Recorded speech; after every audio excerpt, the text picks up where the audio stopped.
Good evening, everybody. You are looking at live video of Scottsdale Airport in Scottsdale, Arizona, where a plane crash happened today that killed one person and injured, I believe, four others.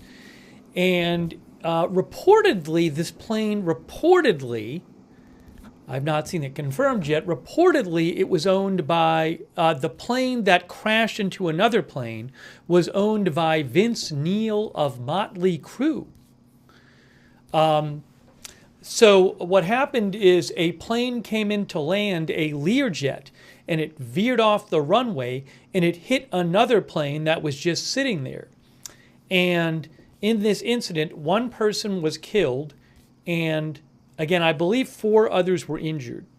I got to double check on the latest update on that. But these reports started coming out that the plane belonged to Vince Neil of Mötley Crüe. So I don't have any idea if those reports are true. I don't know if Vince Neil was on the plane or not. But you're looking at a live video right there from Scottsdale, Arizona Airport. So we're going to get you updates on this. Also planning on covering some other stories too, but for the moment we're going to focus on this one. We're planning on this to be like a Roundup stream where we cover multiple stories. But for right now, we'll start off by talking about this one. I hope he's okay, and certainly condolences to the family of the person who was killed. I don't know who that was at this point, and thoughts with those who were injured. I'm going to show you from ADSB Exchange a flight radar depiction of what happened when the plane came in. There's a video floating around online which I don't have the rights to, which I posted on my X account, which actually shows the crash. So in a second, I'll post a link for that. But you're looking at a live video right now. And hey, let me just say thanks to our moderators. Turn up the volume a little bit. Again, this is a live video.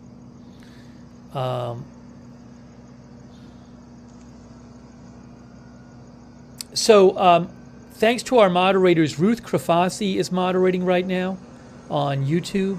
Roberts Mayqueen. Thank you, Roberts Mayqueen. Linda Belk, Larry, and Misha on X. Over on Twitch, I have a photo I can show you also.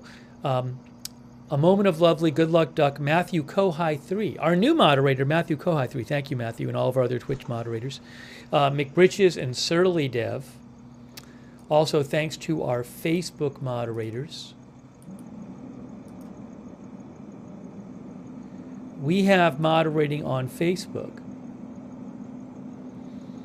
Margaret Riley is there. Thank you, Margaret. Appreciate it. All right. So let's get into some details of this. And let me show you here a photo of what happened. Ooh, I have a couple photos. I have two photos. Ooh, look at this. You can see the plane. I have two photos here I'm going to show you.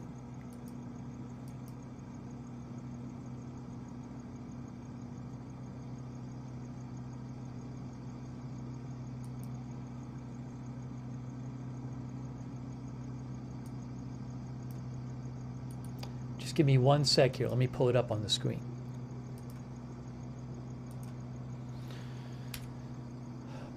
Okay. I'll keep an eye on this video. You can see here, private jets collide at Scottsdale Airport in Arizona, killing at least one person, authorities say. And it says collide, but really one plane came in and ran off the runway and hit another plane. And that is, I believe that's the plane that did the hitting right there. So this is, I believe that's the plane.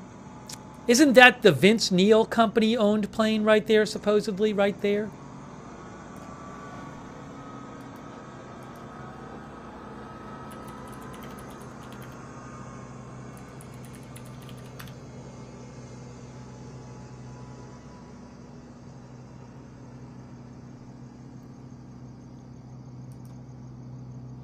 You know, there's an article I just found from 2010.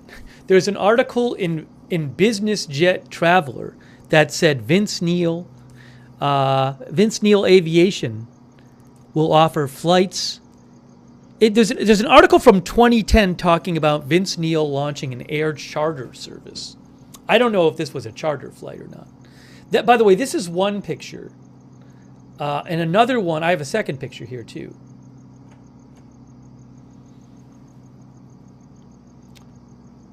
Oh yes, one of our viewers mentioned there was a landing gear issue. I believe that's the case, but I'll get you that in a second. Let me show you the other picture here. There it is, yes.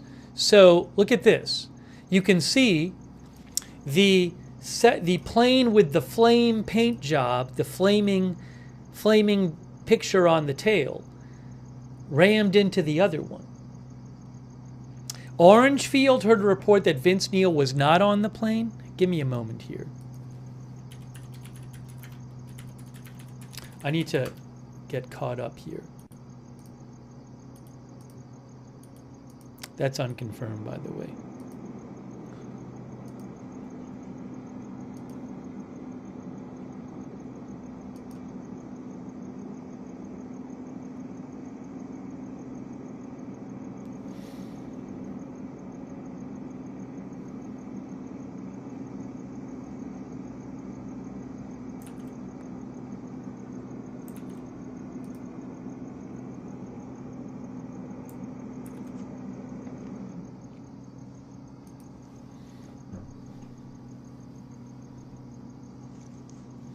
Yeah, I believe that the left landing gear failed.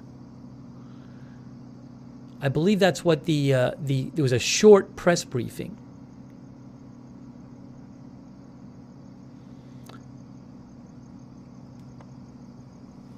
Reportedly, the plane was registered to Chromed in Hollywood, whose head, I believe, is Vince Neil.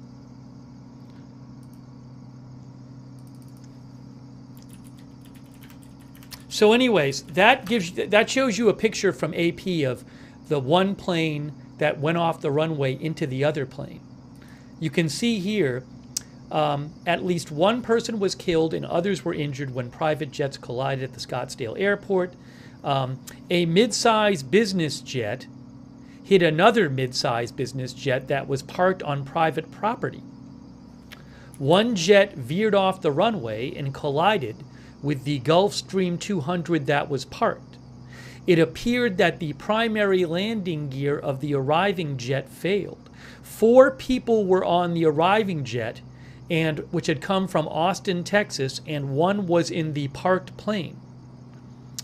2 people injured in the collision were taken to trauma centers, and 1 was in stable condition at a hospital. They are working as of earlier today, they were working to recover the body of the person killed in the collision. The airport is a popular hub for jets coming in and out of the Phoenix area, especially during big sports weekends. The Scottsdale collision comes after three major U.S. aviation disasters in the past 2 weeks. A commercial jetliner and an Army helicopter collided in D.C. on January 29th. A medical transportation plane crashed in Philadelphia on January 31st, killing 6 people on board and another on the ground. And last week, a small commuter plane in western Alaska crashed, killing 10 people. So that's a live shot there of the airport right there.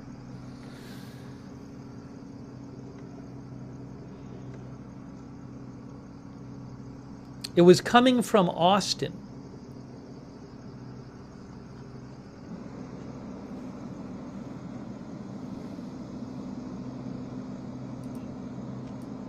Oh, hold on. Camera's panning.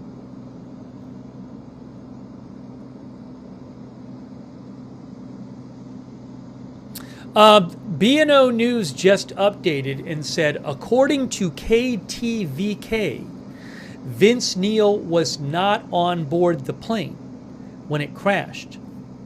His spokesperson says That is according to B&O News, who says KTVK reported. Looks like they have a bunch of debris they've collected. I think they have bags of debris. There's multiple bags there.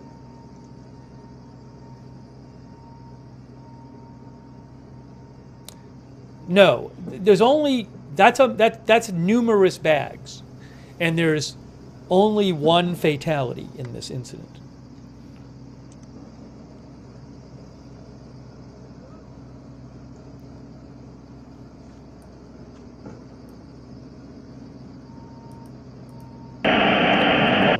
Hold on.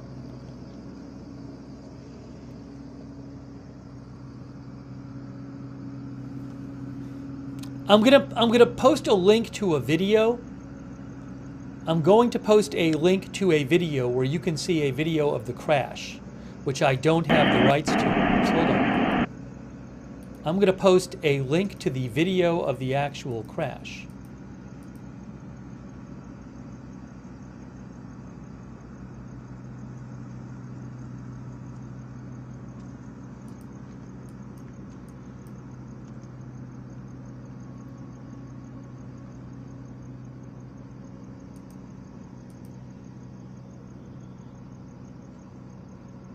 Crazy.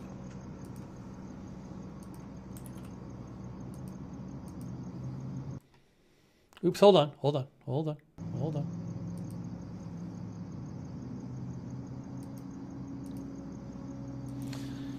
Video of crash. I just posted the link right now.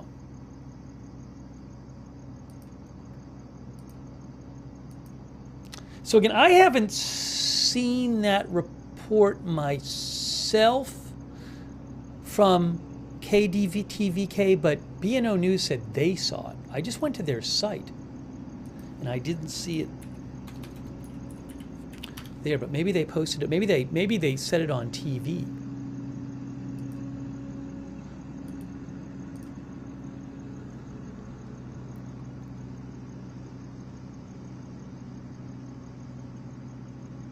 Oh yes, I see it right now. Yes, Arizona AZFamily.com which is I believe KTVK.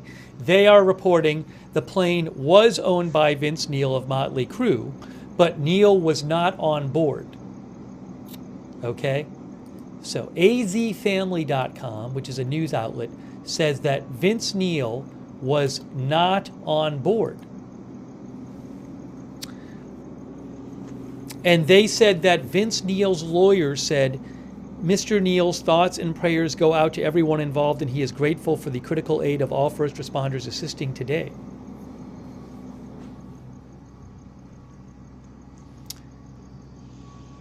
And again, here again from that AP article, a little close-up. Now, is that the back of the plane that crashed? I think it might be. Yes. Well, I'm not sure actually. That might be the back of the other plane. Now that's the back of the plane that was sitting there. See, if you look at the paint on the back of this plane here in the live shot. Now let's go to AP. This is the AP picture here. Oops, it's right here. Here it is blown up. You can see that is the paint. The plane in the live shot is this plane, which is the plane that was hit by this plane. And you can see this plane, apparently the landing gear failed. I think it was the left landing gear.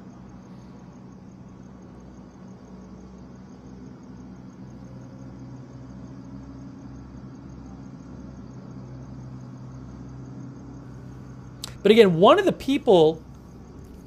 5 people who was injured or killed was on the plane that was on the ground.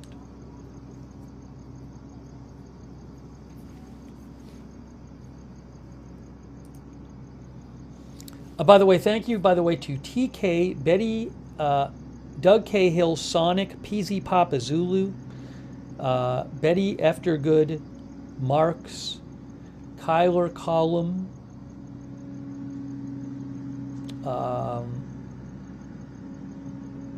and Awesome J Productions and IndyCar. Sonic actually sent me what he said. I don't own the rights to it.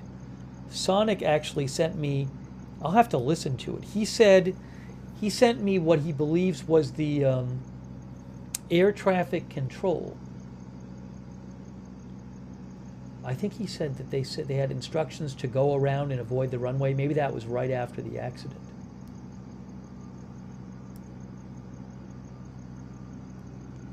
He says, Scottsdale's a severely busy airport. I've done several flights up there. I don't know exactly how the person who died and what the injuries of the other people are.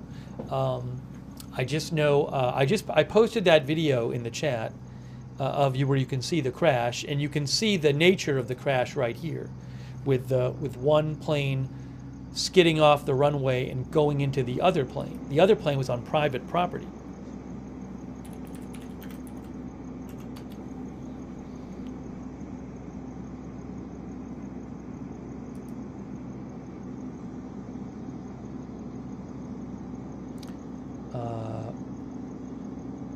Yes, again, AZ Family says Vince Neil was not on the plane.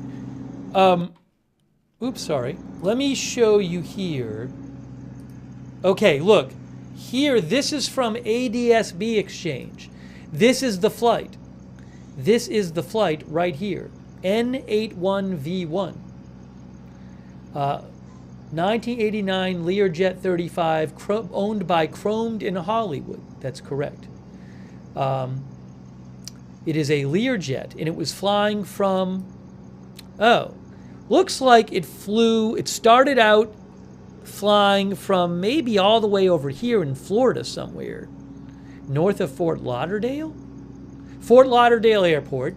Then it looks like it flew to Austin, if I have that right. Yes, on the ground in Austin, Texas, and then it flew to Scottsdale, and look at what happens here. Look at this. See, it goes off the runway. That's what happened. Went off the runway there. I wonder if can I get the satellite view? Hold on, let me switch the layer if I can. This is ADSB Exchange we are looking at. Can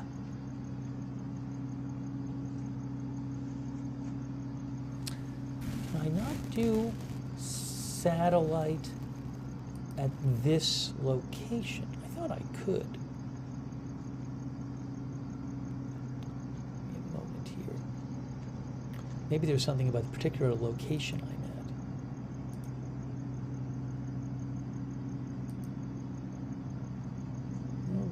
Blah, blah, blah, blah, blah, blah, blah. I'm not going to worry about it right now. Anyways, you can see it went off the runway. I'm going to get you a graphic depiction from Google Earth, if I can, of the flight track. Let's do this. Let's pull up Google Earth. First of all, I'm going to do this. That's the live shot showing you the plane that was crashed into. Oh no, that's both planes. That's both planes, isn't it? Because it's on the left is the plane that was hit, and on the right, the other plane is still there, it looks like. Is it part of the other plane still there? Did they maybe cut off some of the plane? I'm confused. So on the bottom right there, one of our viewers says, looked like they moved the plane a little. I mean, they were together before.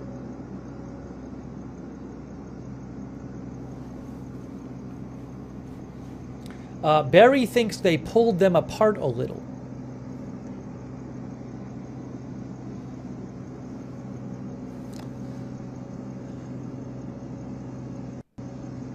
Solid Pixel says they moved it back. Let's see here. Hold on a second here.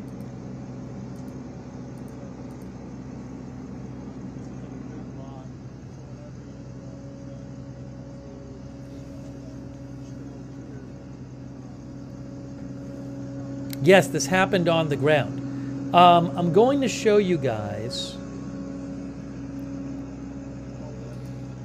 a depiction of the flight track.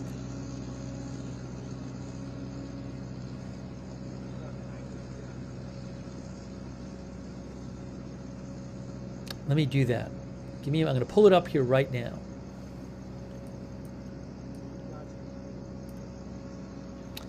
What I need to do is get that. Open.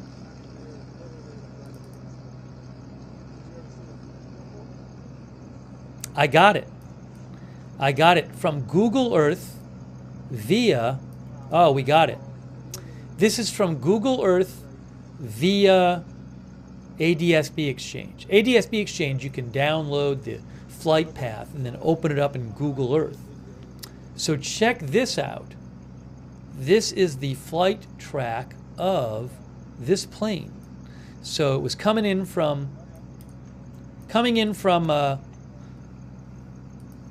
Austin, Texas.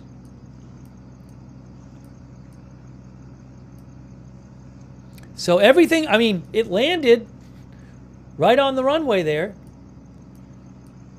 And then look what happened. There's where it ended up, over here.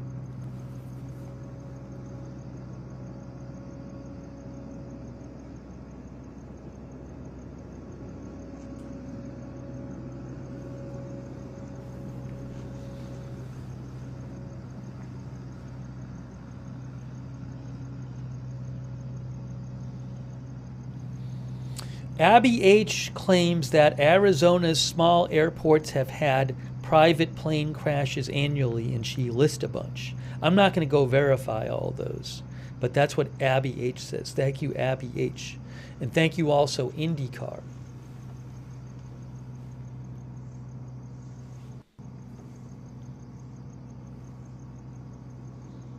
Yes, again, the landing gear collapsed.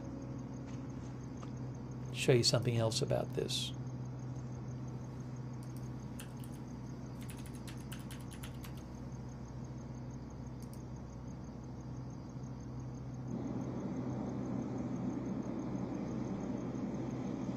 You can see Reuters says 1 dead, 4 injured after business jets collide at Arizona airport.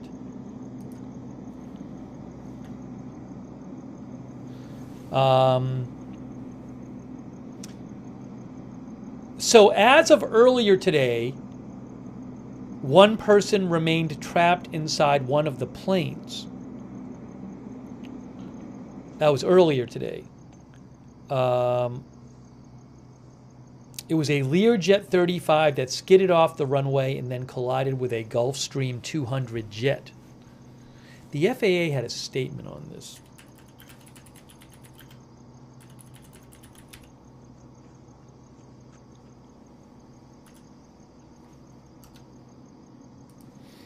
The FAA statement said a Learjet 35A veered off the runway after landing and crashed into a Gulfstream 200 business jet on the ramp at Scottsdale Municipal Airport in Arizona around 2:45 p.m. local time.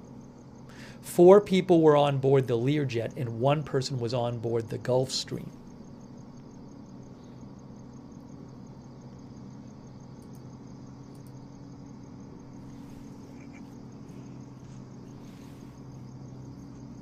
And again, it appeared that the primary landing gear of the arriving jet failed.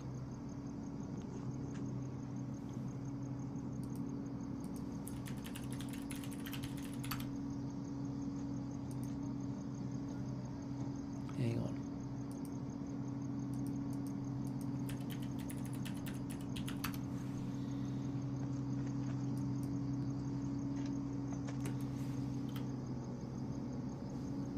And there is, that right there is the plane that crashed into the other one. Right there. And we're seeing all these investigators. Well, it's also a death investigation in addition to a crash investigation.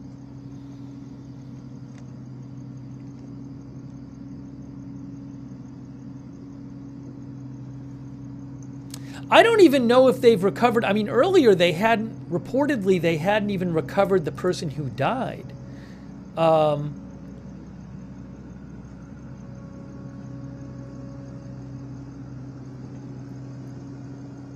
Yeah, earlier the authorities said they were working to recover the body of the person killed in the collision. So I'm not even sure that that's happened. Lauren O'Reilly said NTSB is already there according to the press conference.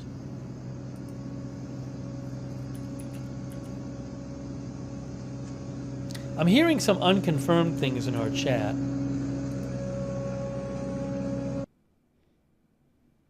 Hold on.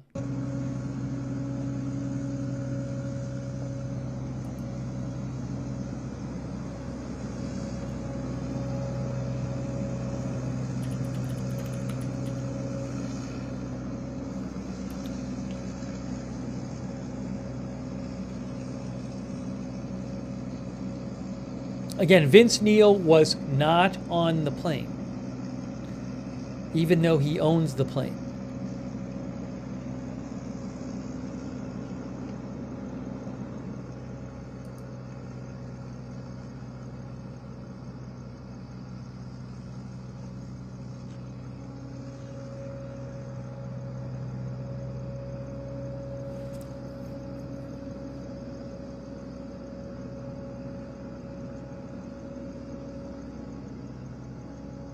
Now, were the people on the plane in any way like affiliated with Vince Neil, or were they just, you know, using his plane as like they rent it or something, or charter it? I do not know.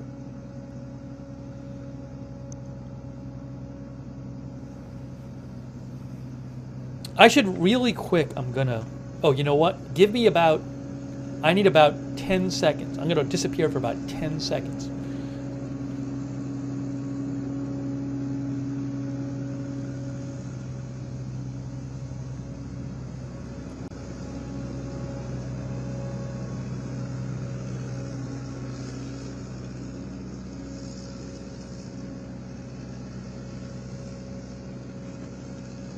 Thanks. I'm just going to double check. There was a very short, I mean like 2.5 minute press conference update that I saw from a little while ago. I just want to double check. I think they said it was the front left landing gear.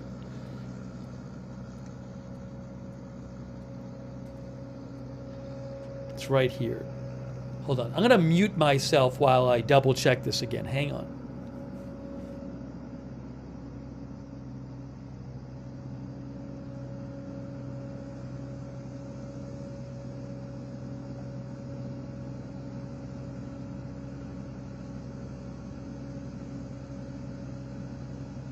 One moment.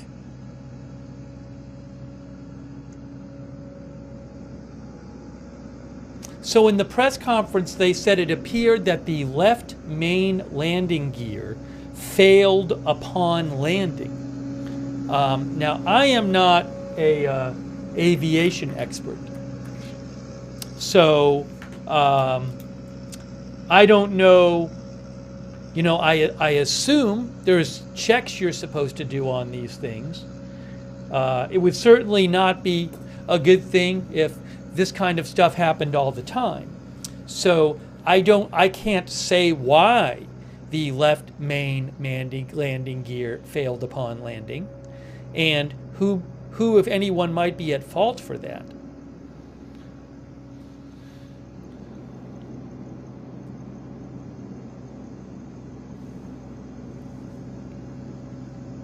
One of our viewers said, where is it here? Brian Beelman said that's the left gear. It would veer in that direction. Indeed, it did veer to the left.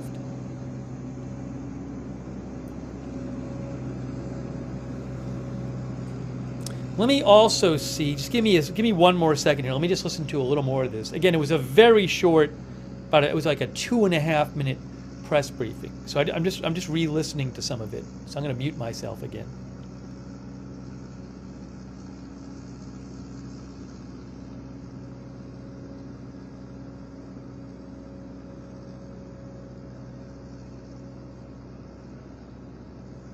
Yeah, the NTSB is already there investigating. I'm not aware that the NTSB has done a briefing on this yet.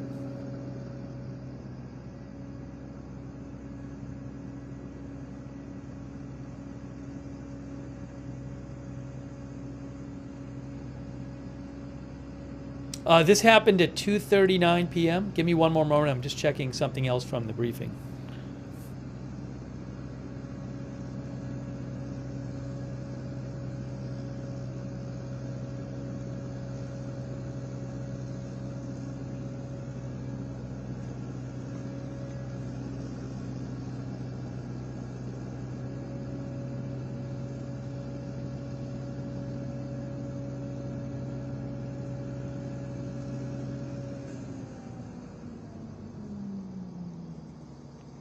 I'm just getting an update here on the injuries. Again, it was this, the plane you're seeing on the right is the smaller one, and that's the one that ran into the bigger one. I'll post a link to the video of the crash again in a second.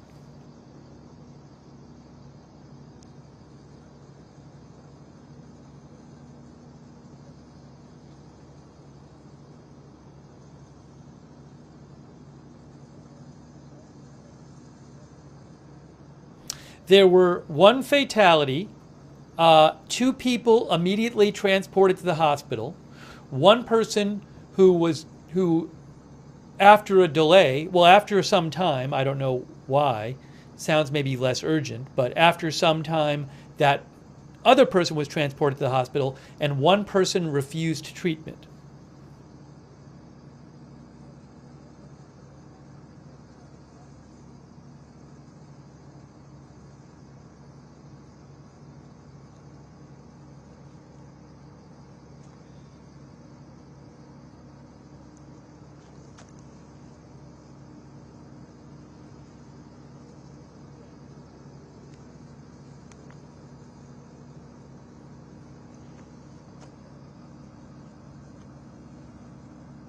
Yeah, so that was it. I mean, earlier in the day, I believe, they had said that authorities that they had not yet recovered the body of the person who had been killed. And I don't know if they have yet. Earlier, according to AP, it says, earlier, the Scottsdale Fire Department Captain Dave Folio said they were working to recover the body of the person killed in the collision. And I'm unsure if they got that person out.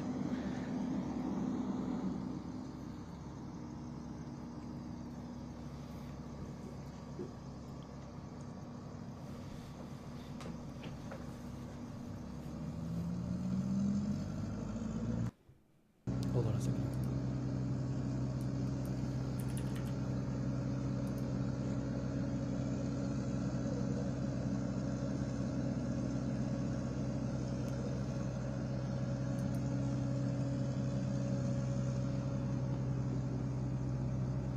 Oh, hang on a moment here. I have a little update for you. Hold on. The TMZ says girlfriend and dog survive. His girlfriend was on the jet. According to TMZ, Vince Neal's girlfriend was on the plane. And her friend was on the plane, and his girlfriend broke 5 ribs, and the dog survived. So TMZ reports Vince Neal's girlfriend broke 5 ribs.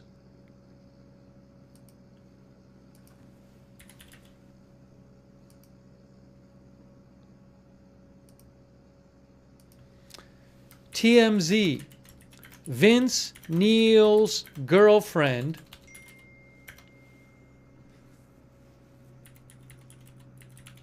broke 5 ribs in Scottsdale plane crash.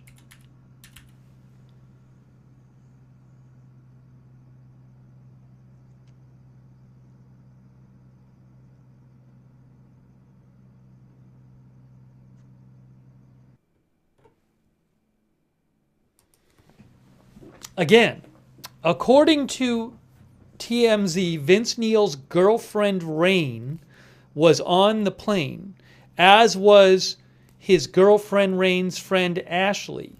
And TMZ says Rain, Vince Neil's girlfriend, broke 5 ribs. And the dogs they were traveling with survived as well. Did they say in the press conference the person had been recovered? I didn't see that.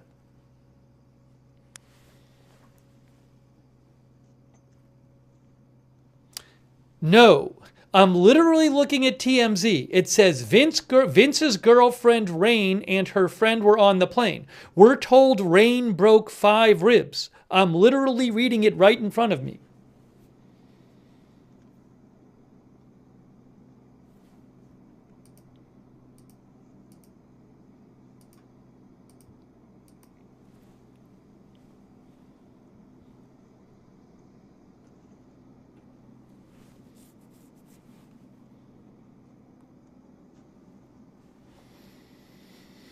So I'm glad she survived and her friend survived. We don't know who the person was who was killed.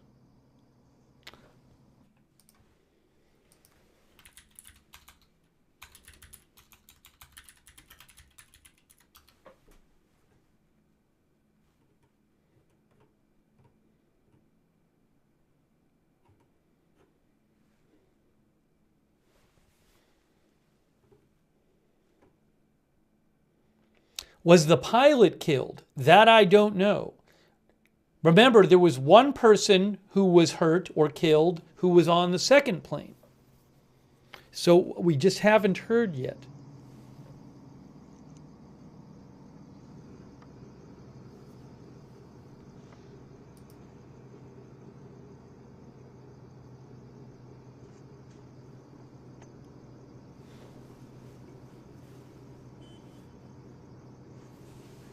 Thank you, Patricia Banks.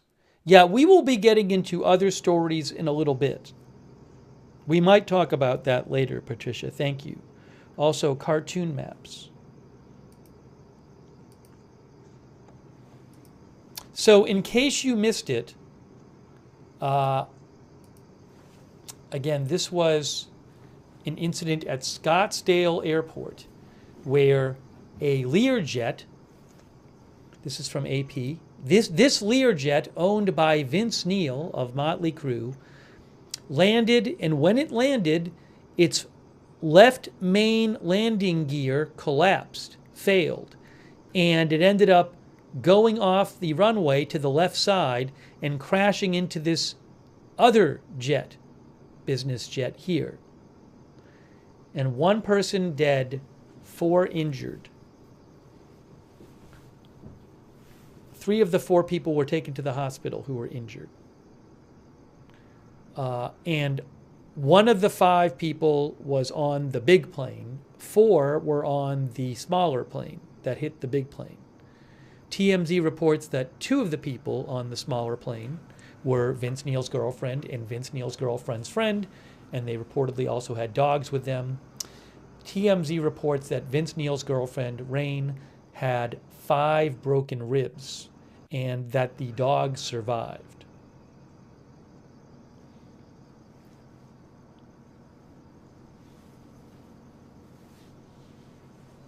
Allie thinks maybe the pilot of the plane did not make it.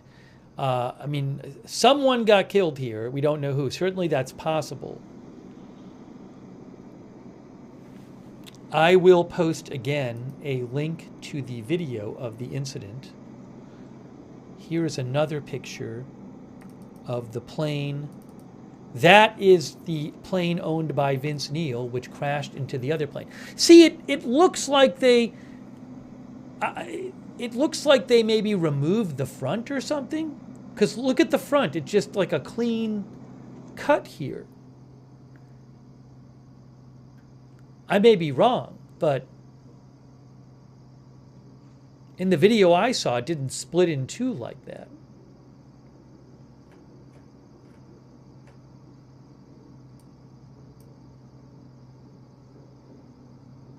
Raina Hood says extraction. So I wonder if they did that to get the people inside. People are saying it might be crushed. Yes, true. But I don't know. Yeah, some of our viewers are saying like they had to cut it to extract people.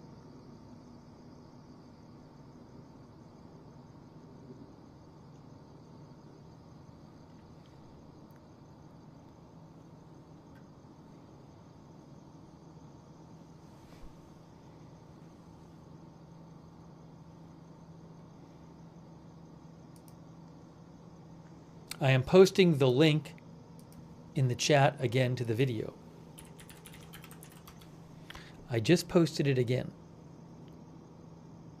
Horse fed. Now, people are posting updates, but I don't know where they're getting them from. Let me see. Yeah, I don't know where people are like posting things and they don't say what the source is. So I have no idea if it's true.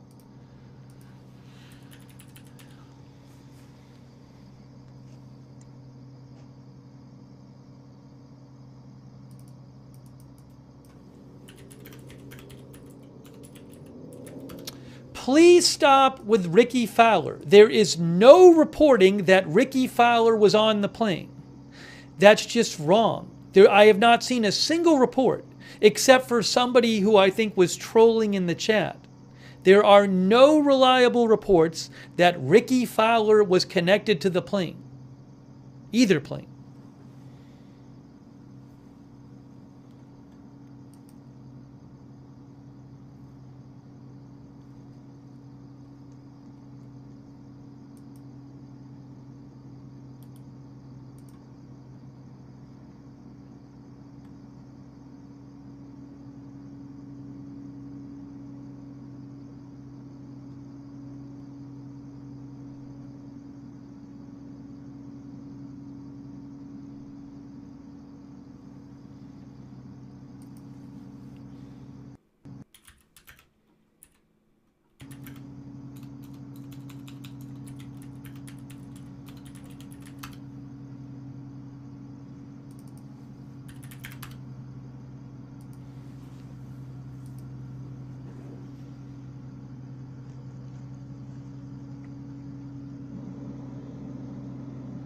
Yeah, I have not seen anything myself reliable yet.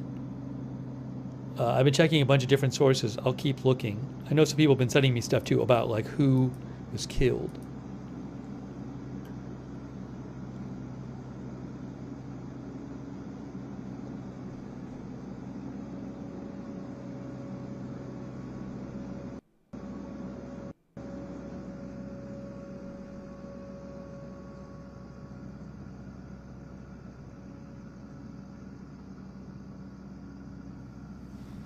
Hang on one second here. You can see both planes in that shot, but they have separated the planes, I believe.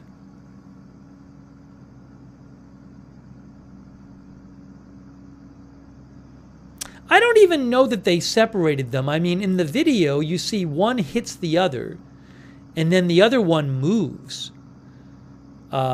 So I don't know where they ended up in relation to each other. But it looks, I mean, I'm watching the video again right now, and I mean, it doesn't look like the nose fell off or anything of the first plane.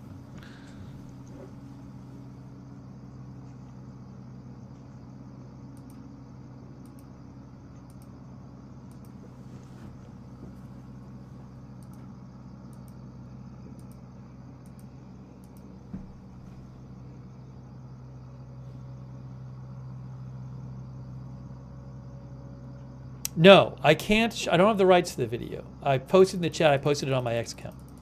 So try a little more to get updates on this. But this would be, I don't know how many fatal plane crashes there were in the U.S. How many fatal plane crashes? 2024 U.S. I don't know if I can find this easily.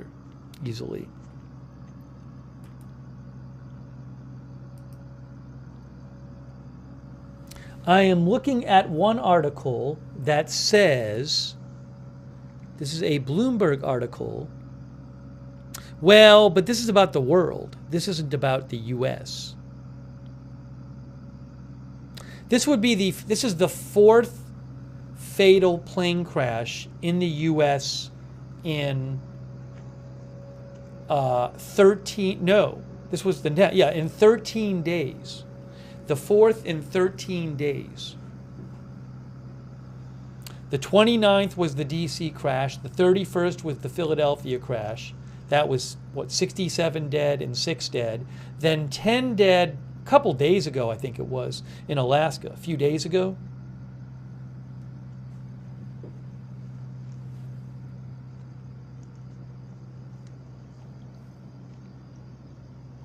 Delta Papa said Fox News had some new detail.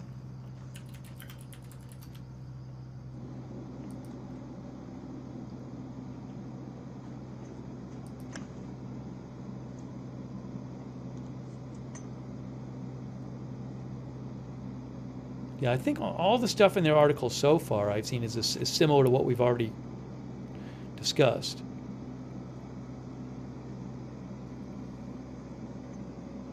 Yeah, I don't see anything really new in there.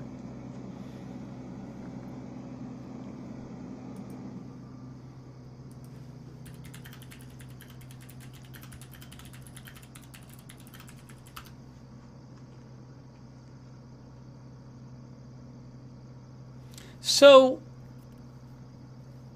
this is interesting. I asked Perplexity, and Perplexity said, was it a Bloomberg article? Perplexity, is this true? I don't know if this is true. Perplexity says that in 2024 there were 11 fatal civilian airplane crashes worldwide.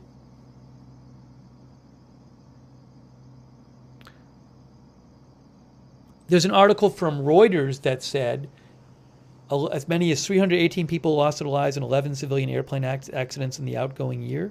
Does that include like small planes?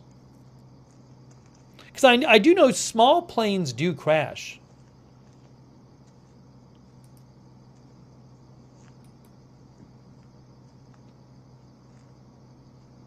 Maybe they mean like not, I don't know. There might be some, maybe like airliners or something like, or business related crashes or something.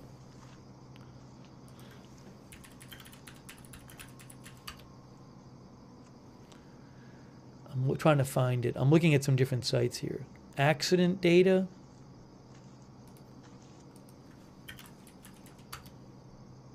But I mean, this is jet. Weren't these all? This was I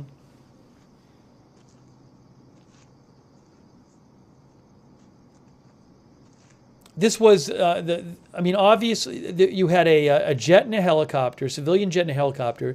Then you had a jet, which was a medical air ambulance, and then you had a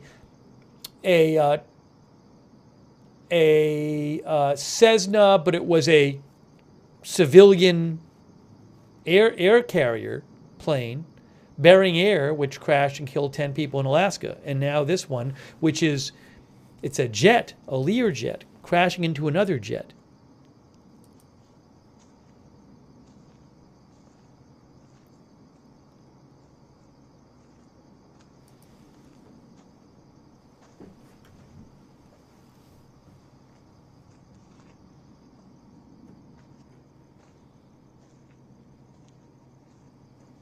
So again, yeah, Vince Neil was not on this plane.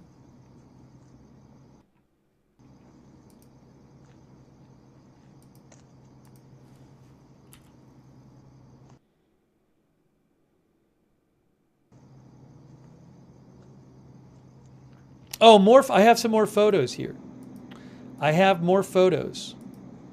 Let me show you these. If you give me a moment.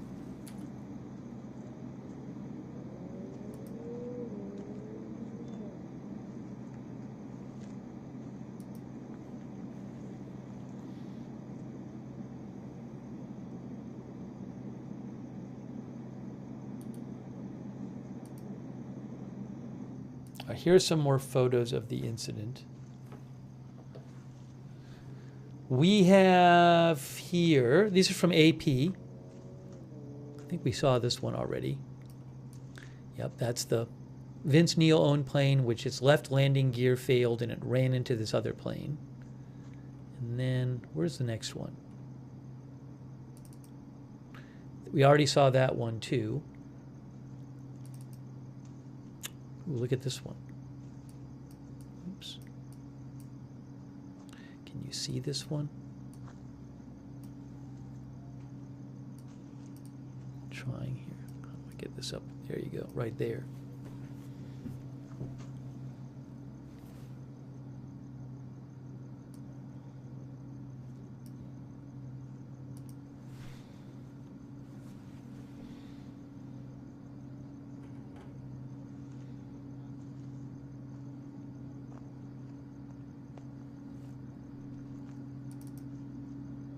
There's another picture of the Vince Neil owned plane.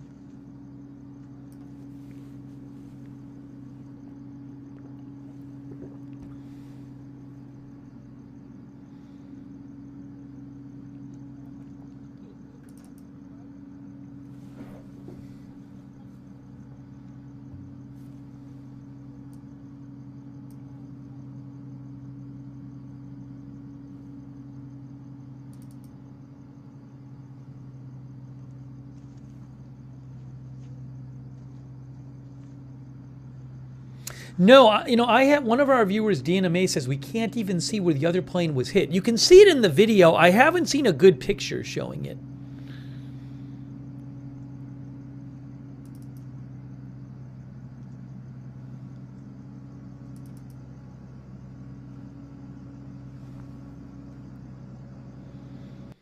All right, so we can come back to this.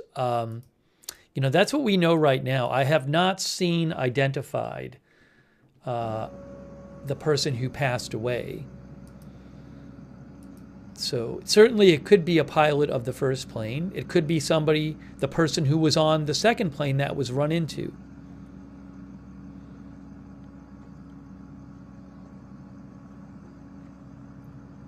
So we'll keep an eye out.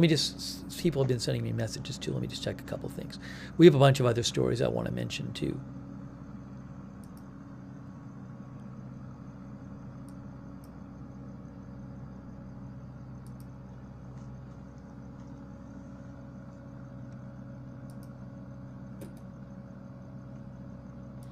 David, our viewer, says the nose impacted the parked jet, lots of compression damage.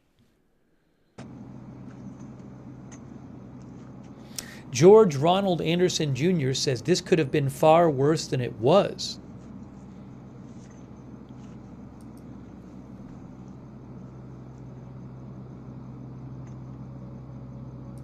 Karen Moore says it's amazing there was no fire. Very lucky. That's what our viewer Karen says. Data Police says, I live in Arizona. Scottsdale has been silent, like very little info and no questions. Yeah, they have given 2 briefings today, and they were both very short. The second one was 2 minutes long, basically.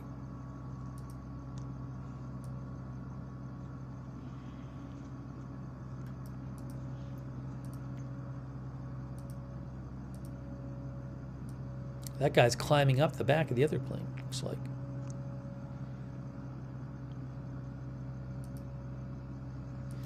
Thanks, Julie Young, for sending me a photo. Yeah, I don't have the rights to show that photo, but that's an interesting photo Julie sent me. Yeah, you could see damage. And I haven't, in the photos I have, I don't have a reverse angle showing the damage to the front.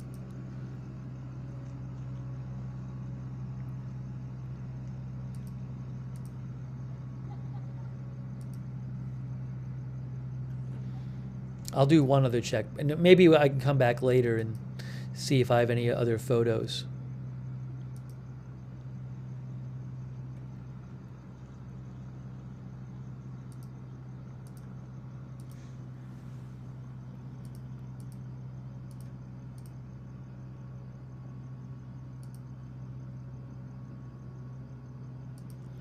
But we'll get to some of the other stories.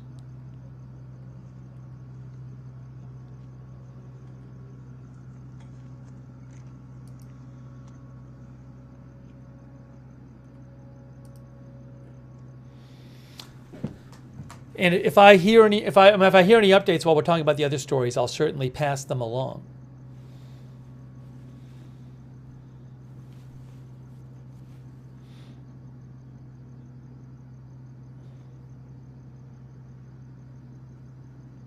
All right.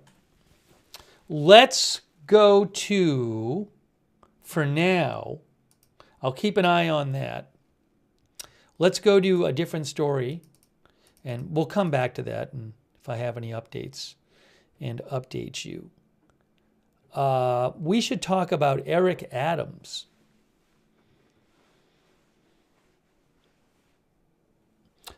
Susan Mann says, is this a rash of air accidents, or is the press keener right now?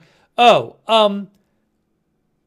no. So I don't have the statistics on it, but I'm pretty darn sure. We just had 3 accidents where, what was it, 67, 6, and 10 people were killed in 3 accidents within what, like 10 days or something like that? That doesn't usually happen. I mean, small planes crash more frequently than, like, say, civilian airliners. But I don't have the exact statistics, but I can just tell you from being on the air and covering news that, 7 died in the Philadelphia one. That those kind of multiple fatality plane accidents, that's not common to have that many. Doesn't mean there's a connection between them, but that many in that short a time.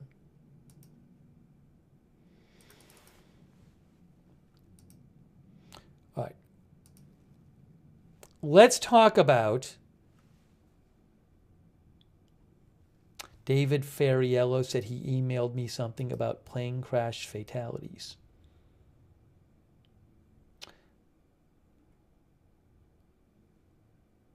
Thank you, David. That doesn't include, David, does that include, my guess is that there's because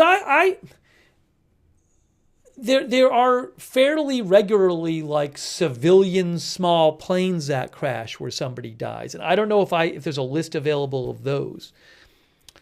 Yeah, I don't know, David, that includes everything from last year. I don't know.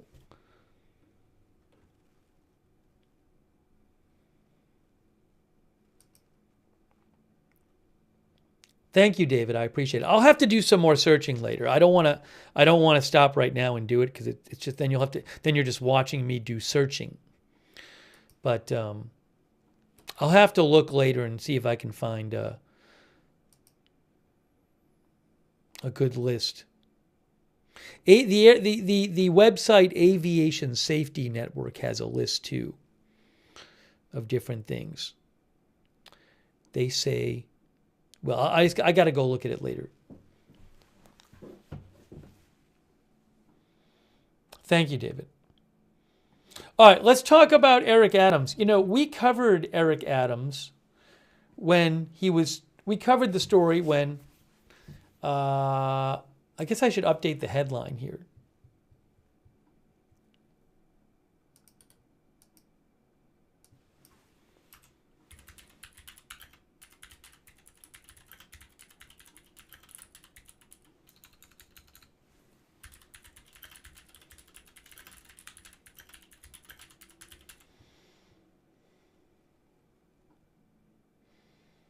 So Eric Adams is the mayor of New York City, and he was charged with corruption charges.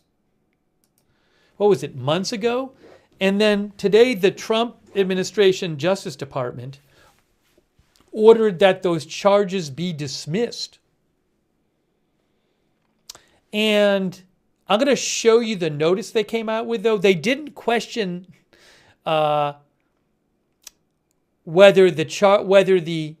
whether he had done the behavior alleged.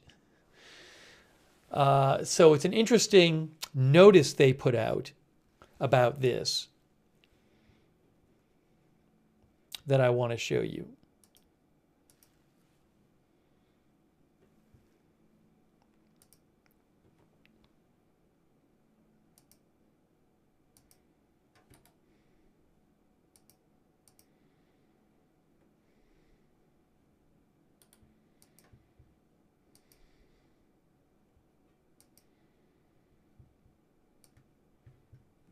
We'll show you this in a second.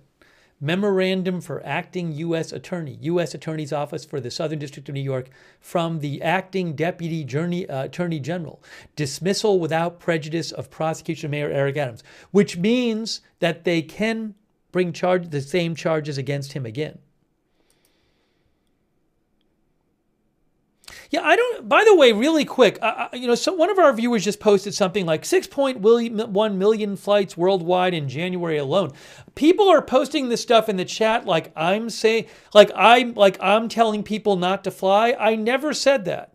I never said that. I never said anything about the relatively safety of flying against other forms of transportation.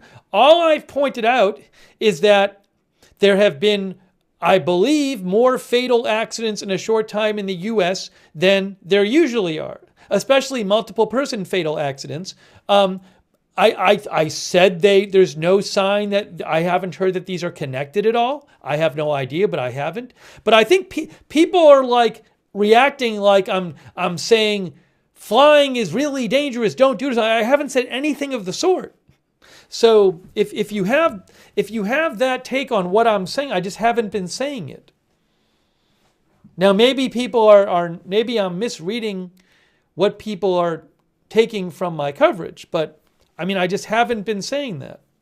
I'm just pointing out the fact of the matter that there have been a number of fatal crashes lately.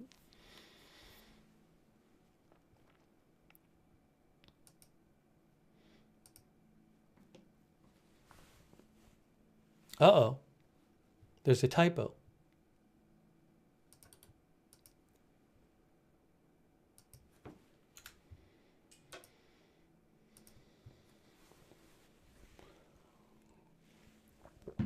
Okay, so the Justice Department, which again is part of the Trump administration, has ordered prosecutors to drop corruption charges against New York City Mayor Eric Adams. You can see here,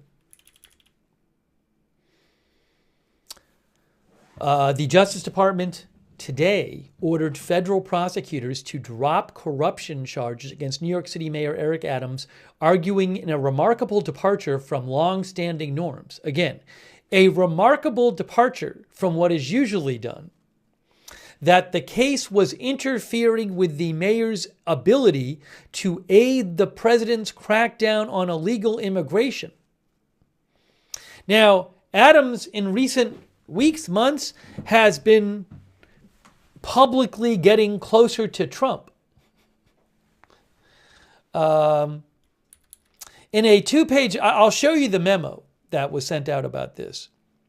The Deputy Attorney General told prosecutors in New York that they were directed to dismiss the bribery charges against Adams immediately. The Deputy Attorney General said the order was not based on the strength of the evidence in the case. So the Justice Department didn't say, oh, he's been charged of something which he didn't actually do. The evidence is terrible. They said nothing of the sort. The acting Deputy Attorney General said the dismissal. He was ordering the dismissal was being ordered because the case had been brought too close to Adams' re-election campaign, and the case was distracting from Adams' efforts to assist in the Trump administration's law and order priorities. The pending prosecution has unduly restricted Mayor Adams' ability to devote full attention and resources to the illegal immigration and violent crime, said the Deputy Attorney General. The memo also ordered prosecutors in New York not to take additional investigative steps against the Democrat until after the election, though it did leave open the possibility that charges could be refiled after that following a review. So, I mean, if you think that this came, Here's one thing you might think. You might think there's a motivation for Eric Adams to stay in the good graces of the Trump administration. Why? Because this order says they can still charge him with these crimes if they want to after the election. Now, I don't know what's in Eric Adams' head, but that is a fact that right now they have said that they can still charge him with this stuff. These are federal crimes. This thinks it gives Trump leverage over him. The intervention in this case and the reasoning that a powerful defendant could be too occupied with official duties to face accountability for alleged crimes marked an extraordinary deviation from long-standing Justice Department norms. This is from Associated Press. Public officials at the highest level of government are routinely investigated by the Justice Department, including during President Trump's first term, without prosecutors advancing a claim that they should be let off the hook to attend to government service. An attorney for Adams said the Justice Department order had vindicated the mayor's claim of innocence, but it actually did not do that. Explicitly did not do that. A spokesperson for the acting U.S. Attorney for the Southern District of New York, Danielle Sassoon, declined to comment. The case against Adams was brought under the previous U.S. Attorney for the district, Damian Williams, who stepped down before Trump became president. The memo follows months of speculation that Trump would take steps to end the case against Eric Adams, who was charged in September with accepting bribes of free or discounted travel and illegal campaign contributions from foreign nationals seeking to buy his influence. Adams is a Democrat, by the way, elected on a centrist platform. Adams has moved noticeably to the right following the indictment, rankling some within his own party. Rather than restricting cooperation with immigration and customs enforcement, as Adams once promised, he has expressed a willingness to roll back the city's so-called sanctuary policies and pledged not to publicly criticize a president whose policies he once described as abusive. Trump had hinted at the possibility of a pardon in December, telling reporters that the mayor had been treated pretty unfairly. He had also claimed, without offering evidence, that Adams was being persecuted for criticizing former President Biden's policies on immigration. In response, prosecutors have noted that the investigation into Adams began before he began feuding with Biden over migrant funding. Eric Adams flew to Florida to meet with Trump on January 17th. Afterward, Adams said the two men had not discussed his criminal case, but implied that Trump's agenda would be better for New York than former President Biden's.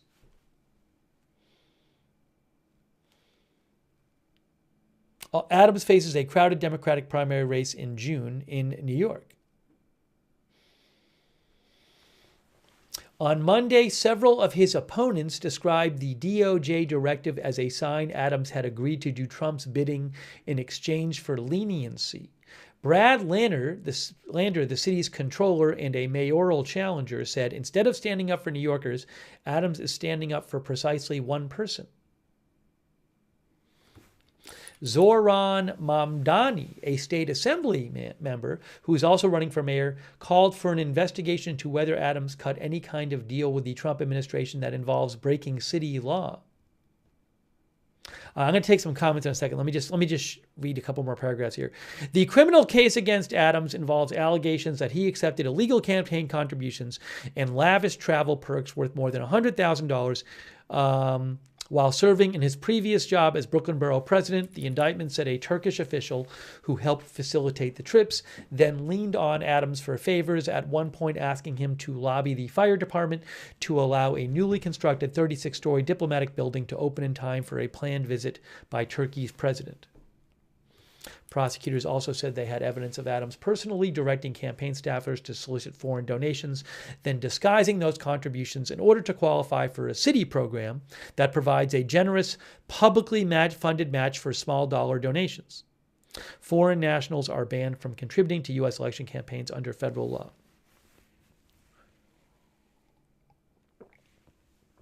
Okay. By the way, the case has not been dismissed yet. It has, for that to happen, the new U.S. attorney in the Southern District of New York, Sassoon, has to formally request it, I believe.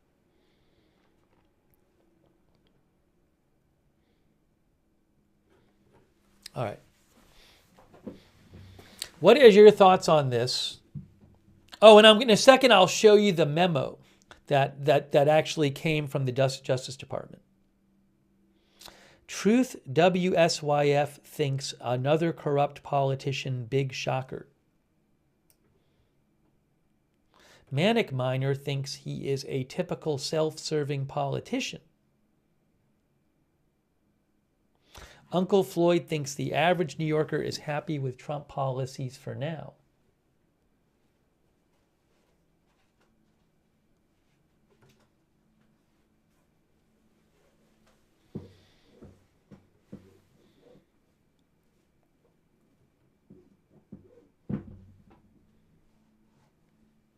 A moment of lovely says that is how our world works today.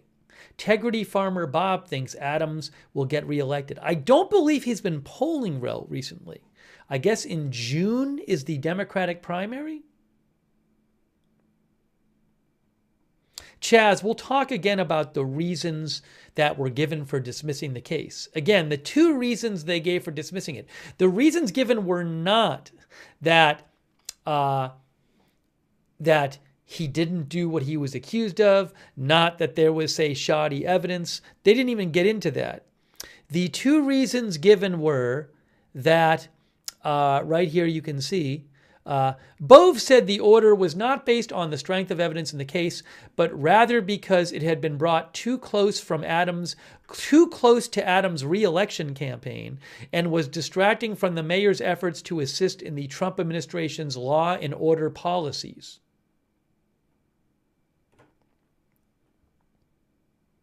History Underfoot thinks checks and balances are being made a mockery.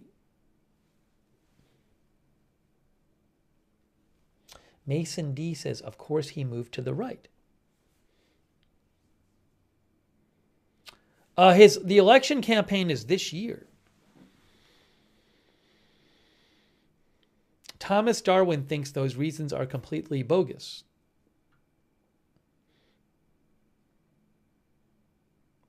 Odd and Out thinks NYC is a mess. Really mad. Really bad, says Odd and Out.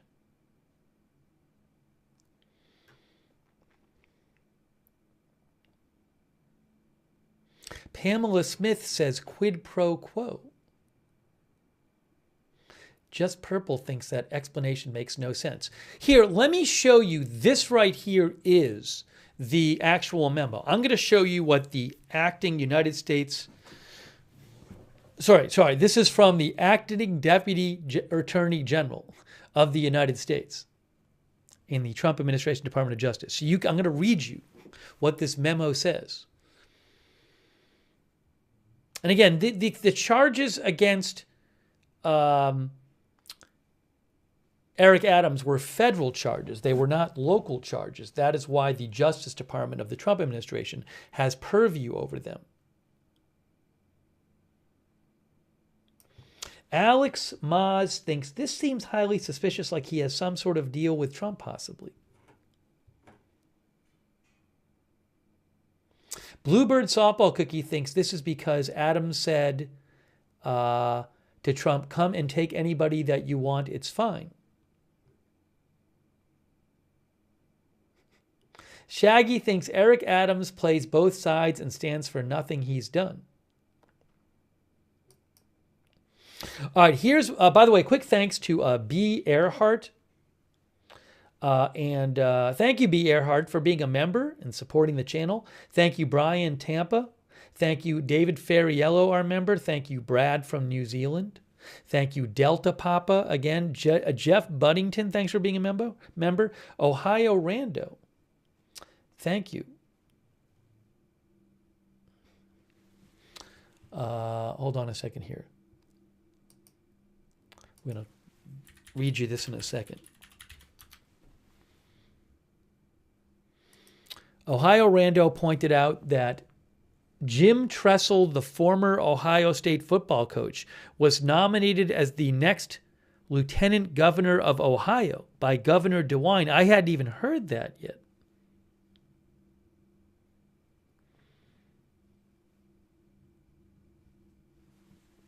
Interesting. Maybe we can talk about that later. I had not heard the Jim Tressel story.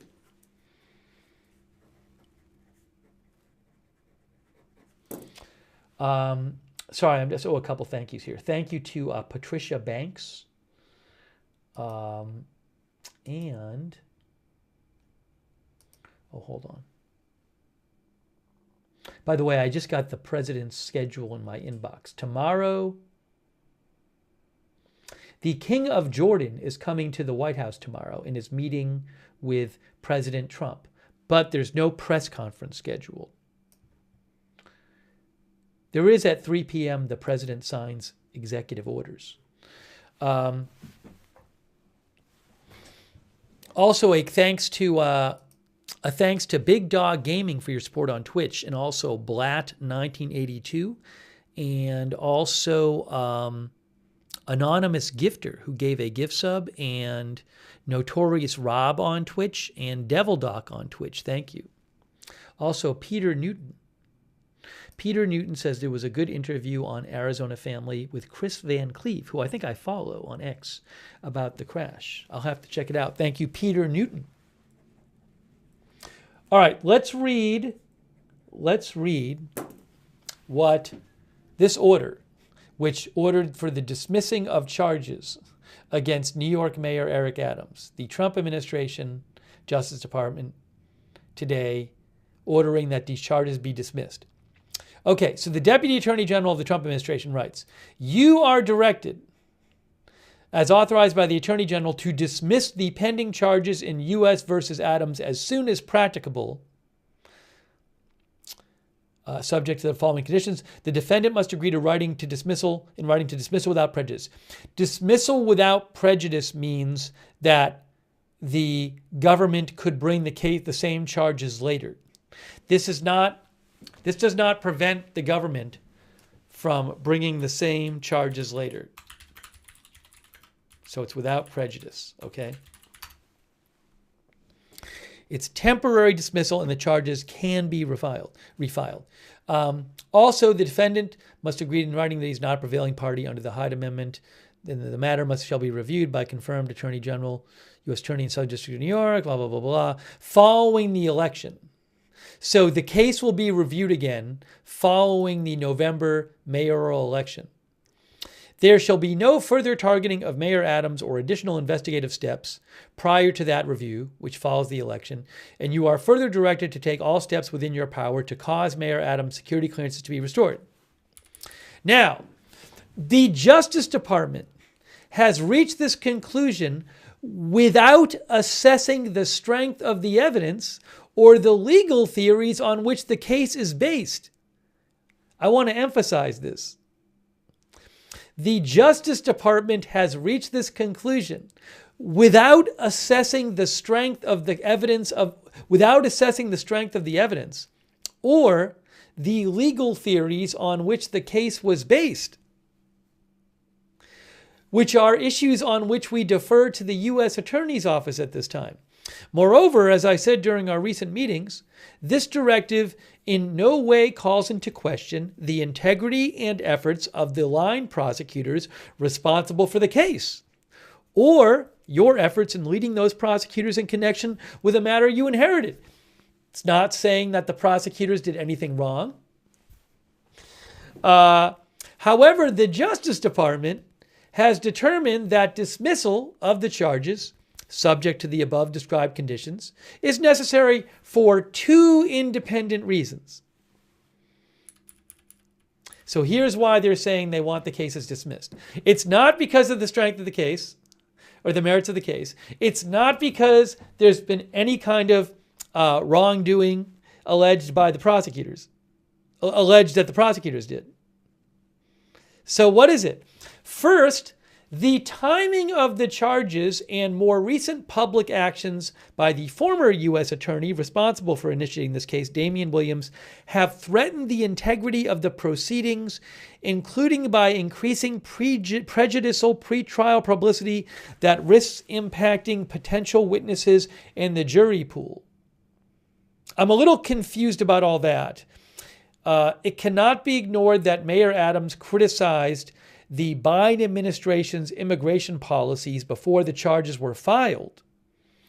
And the former U.S. Attorney Damian Williams' public actions created appearances of impropriety that implicate the concerns raised in the Attorney General's February 5th memorandum regarding restoring the integrity and credibility of the Department of Justice, as well as President Trump's executive order entitled Ending the Weaponization of the Federal Government. I mean, it seems like, I don't know, I don't want to put words in their mouth, but they do mention, I don't know if they're implying here that Mayor Adams was targeted because he criticized President Biden's policy on immigration. By the way, just to go back here, let me just show you this again, right here.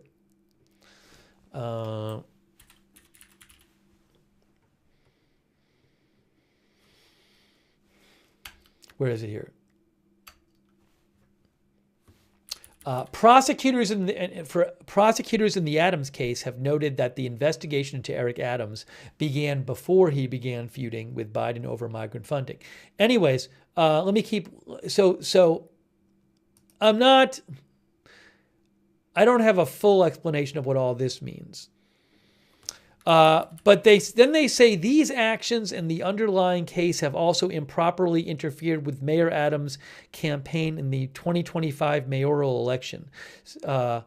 So it's a little weird because this is supposed to be the first reason that they want to dismiss the case. But it seems like several reasons are in here.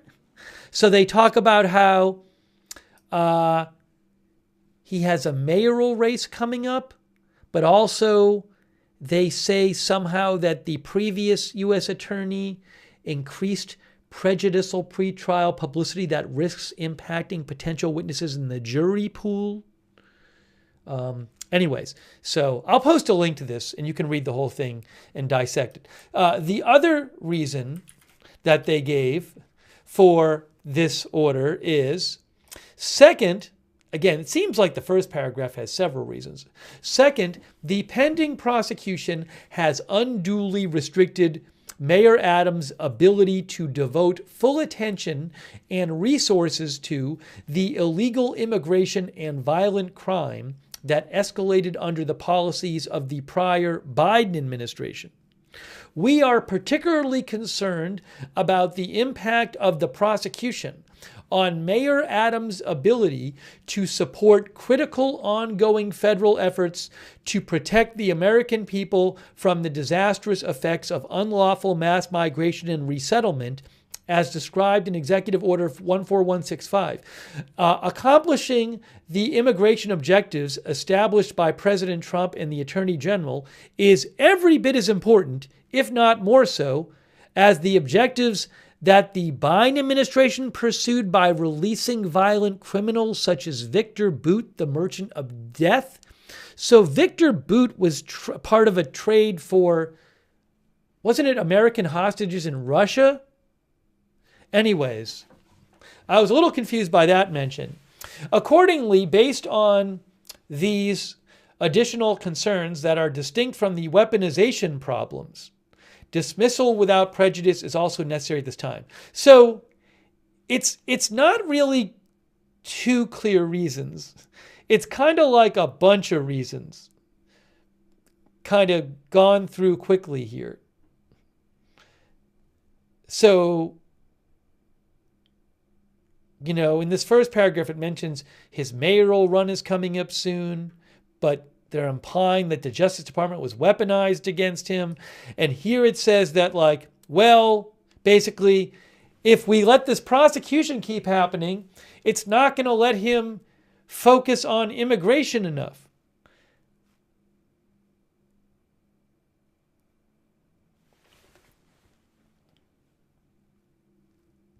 Which, I mean, this part of it implies that, like, if it was just a regular person, that they would, that reasoning wouldn't apply to him. I'm going to post a link to this document here. Let me say this.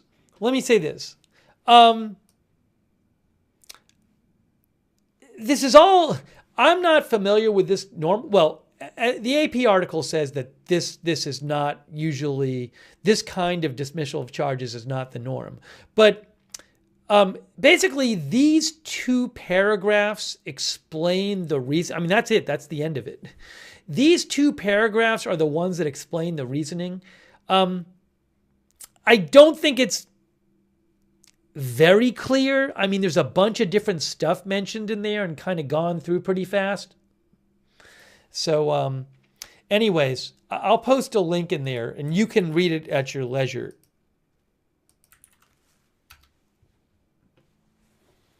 At your leisure.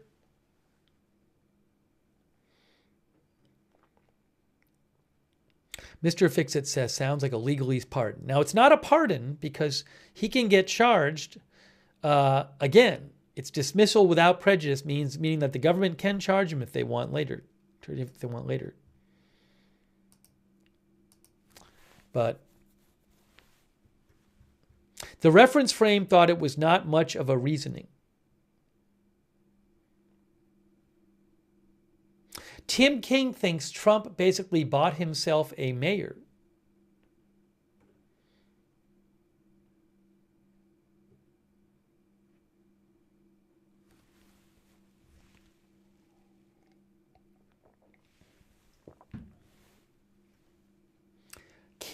Caffeine says, I sure hope the New York Attorney General takes up the case. Trump can't pardon him then. Well, I don't even know if, I mean, the whole investigation was a federal investigation. I don't know that there was any kind of local investigation into this. And there would be different laws, federal and local. So I'm not aware that there's any kind of local investigation into this.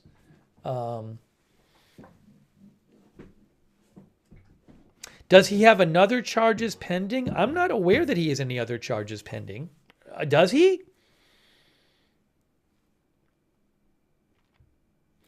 April Coco says, no pardon. That way, if he thinks of disobeying Trump, the charges will come back.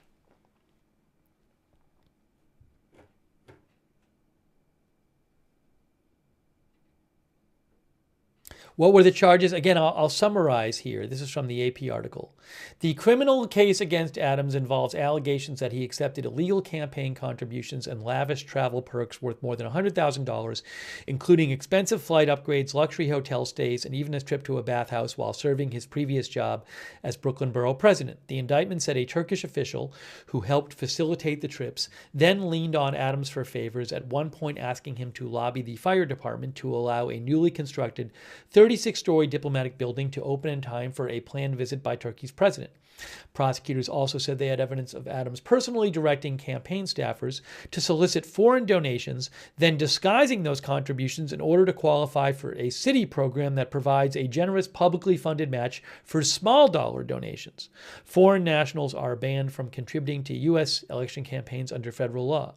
As recently as January 6th, prosecutors had indicated their investigation remained active, writing in court papers that they continued to uncover additional criminal conduct by Adams. There might have been more charges coming.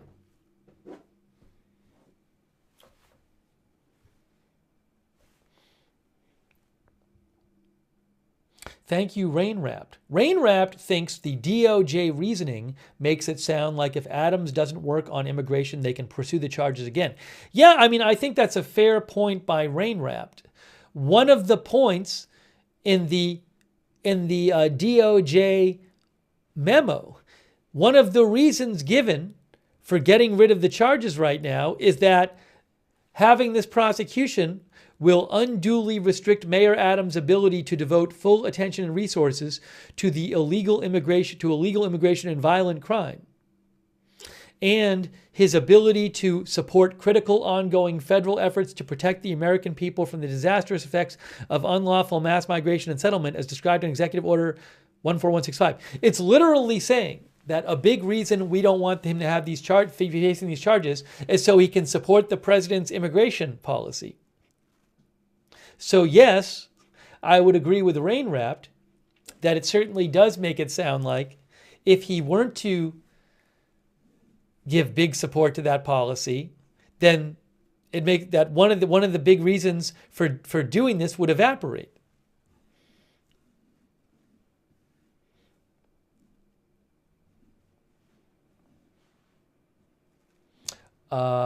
Thank you, Boomer Wow. Boomer Wow says he isn't in the club. He can't accept foreign donations like Obama did and get a slap on the wrist. So you're claiming that Boomer Wow is claiming that Obama accepted illegal foreign donations? I'm not sure what evidence Boomer Wow is citing for this, but that is Boomer Wow's claim. Thank you also, Turned Off. Turned Off says our president is a convicted felon. All bets are off.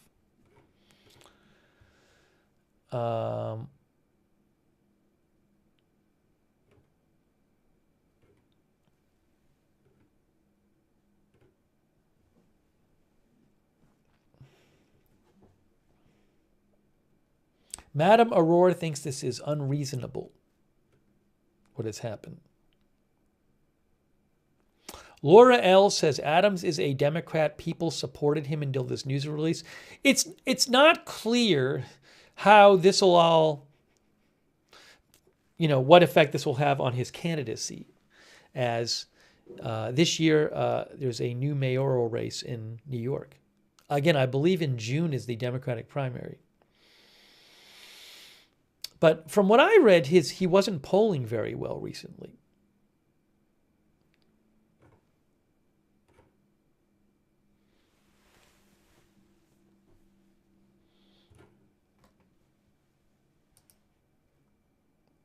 Hang on a moment here.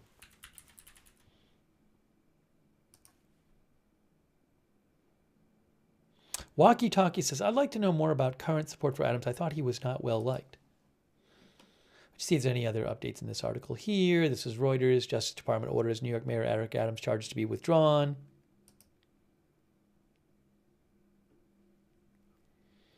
I'm not going to read the whole article here, but I just want to come through. The order amounted to an extraordinary intervention by Justice Department officials in a high-profile criminal matter brought by prosecutors in the Southern District of New York, an office that has traditionally fiercely guarded its independence from political appointees in Washington, D.C. Prosecutors have not yet indicated they plan to drop the case, court records showed on Monday evening. So there is a possibility. The charges are not dropped. As I said, for these charges to be dismissed, for now, the U.S. Attorney's Office in the Southern District of New York has to go along with this. Now, I haven't seen any reporting suggesting they won't. Certainly, it would be a huge deal if the Trump Justice Department said to this U.S. Attorney's Office, dismiss these charges, and the U.S. Attorney's Office said, no, we're not going to. I haven't heard any reporting that that's going to happen. If that did happen, that would be a very big deal.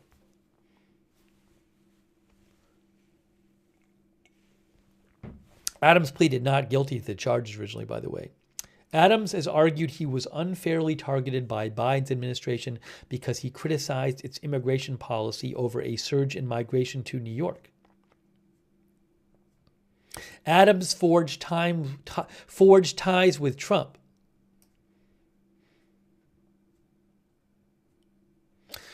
For months, Adams has sought to forge closer ties with Trump, fueling speculation that he might be trying to secure a pardon. Adams attended the inauguration in New York. He began his term in 2022 as a close ally of Biden. But that year he began calling on Washington to boost funding to the largest U.S. city to deal with an influx of migrants. Trump has expressed sympathy for Adams' claim he was targeted by prosecutors for political reasons.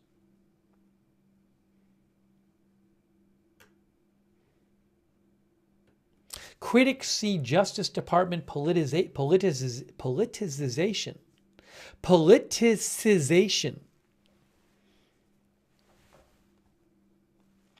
Reuters says in his first 3 weeks back at the White House, Trump has overseen a transformation of the Justice Department and the FBI that critics say threatens the agency's traditional independence from partisan politics.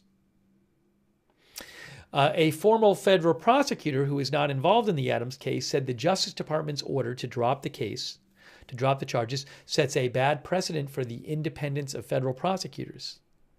Sadly, Michael Weinstein said this is another example of the convulsions occurring within the DOJ and FBI in the politicized nature of the current decision-making.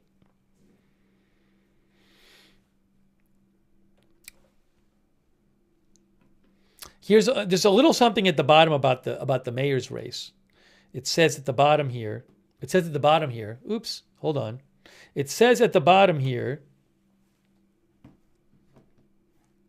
Why is that still on? Hold on. I need to get this thing off. Why is that thing still up there? Oh, I got it.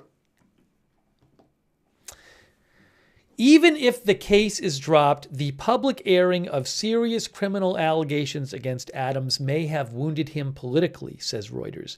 Several Democrats have emerged to contest the party primary in June, the winner of which is likely to win the election to lead the left-leaning city. So June, that's only 4 months away, is the Democratic primary.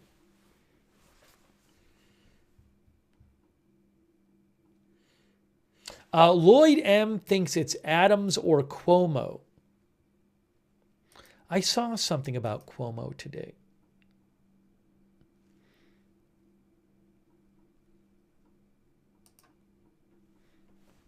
Where was it here?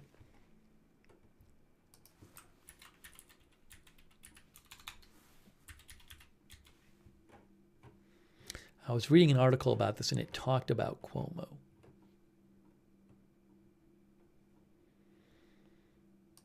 So Cuomo might run for mayor. Andrew Cuomo, right?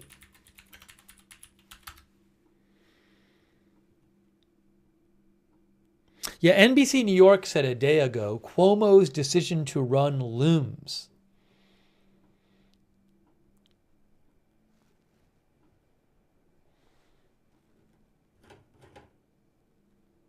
Real Bernays Sauce thinks Andrew Cuomo is running.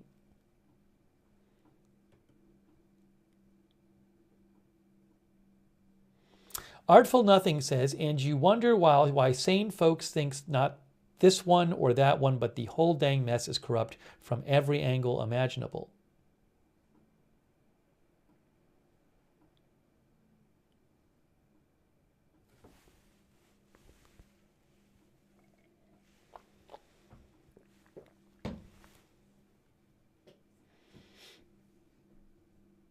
I don't know about this. Linda Workman claims a mayor needs security clearance to do their job, charges lower level of clearance.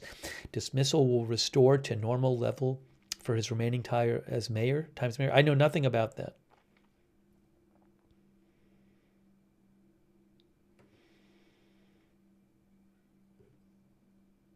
All right, anyways. We have other topics I want to talk about as well.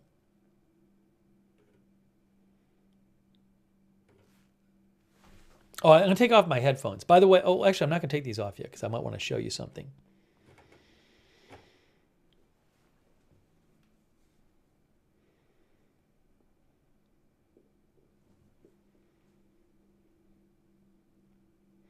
Ocean Mist says, I doubt that Andrew's ego will allow him to go from governor to mayor.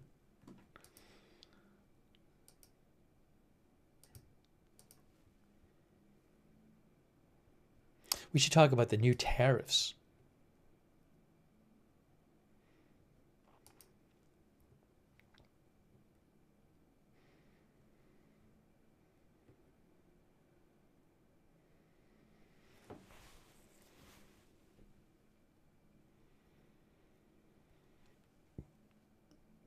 The Washington Post says Mayor Eric Adams told reporters recently he would not criticize Trump publicly and reportedly ordered others in the city government to do the same.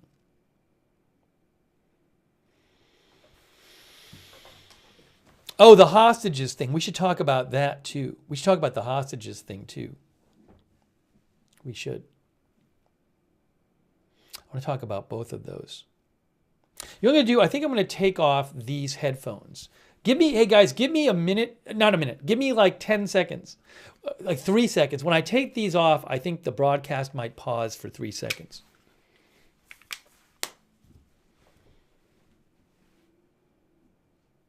Give me a moment here. All right, we're back. Now, we covered this earlier. Oops.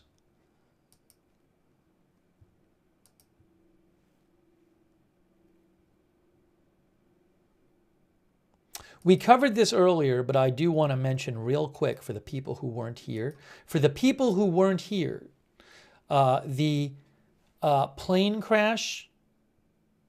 Wow, this thing happened too. The plane crash in Scottsdale. So the basic summary here is a plane owned by Vince Neil of Mötley Crüe that he was not on, but his girlfriend was reportedly on, landed in Scottsdale, and the left landing gear collapsed upon landing, causing the plane to veer off the runway and hit another jet. I think it was a medium-sized jet. And one person was dead. We don't know who yet. And 4 people were injured. And one of the people who was killed or injured was on the plane that was run into. And 4 of them were on the plane that crashed. And according to TMZ, 2 of the people on the Vince Neil-owned plane were Vince Neil's girlfriend, Rain, and her friend. And TMZ reported that Vince Neil's girlfriend, Rain, broke 5 ribs. Pensby Lad says pilot probably. So it's certainly possible that the pilot was killed. One of the pilots was killed. Oh, Mötley Crüe posted about this? Is that true? I didn't see that.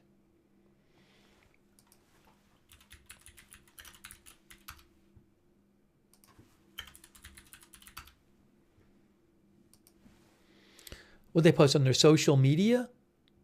Oh, the pilot was killed. Breaking news, Mötley Crüe posted about this 19 minutes ago. Here's what Mötley Crüe had to say.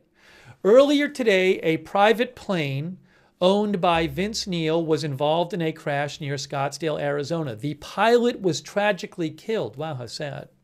And the co-pilot and other passengers were taken to the local hospitals.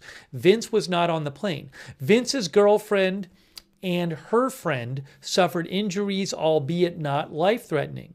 While details are still emerging, our hearts go out to the families of both the pilot who lost his life and the passengers who suffered injuries. Mötley Crüe will announce a way to help support the family of the deceased pilot. Stand by for an announcement very soon.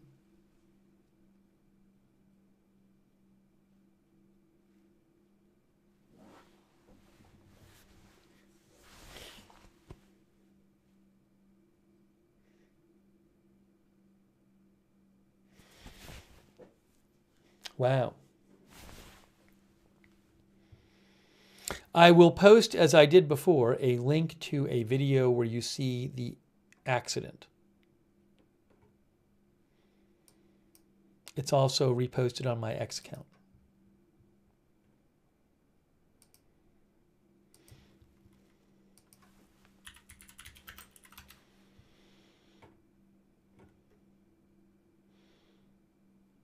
And again, I don't know why that landing gear collapsed. I would assume that obviously that's not supposed to happen.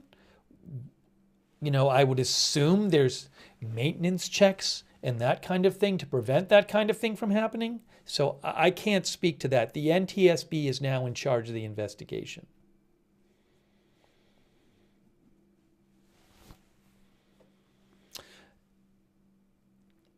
Doug Joseph says, tough start. I think he means to the year in the aviation world here in America.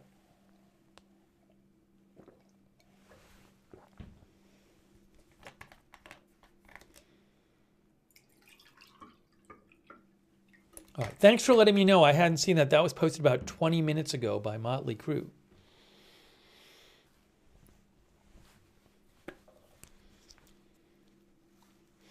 Mark Foley said 30-year-old plane. The plane, I don't want to get too back into that. We spent a lot of time on that topic, but really quickly, I will mention that the plane was N81VN,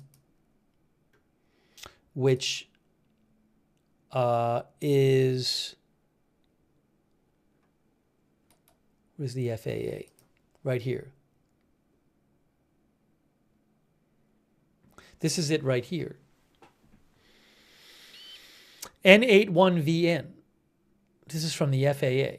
Chromed in Hollywood owns it, which is run, I believe, by Vince Neil. And the plane was manufactured in 1989.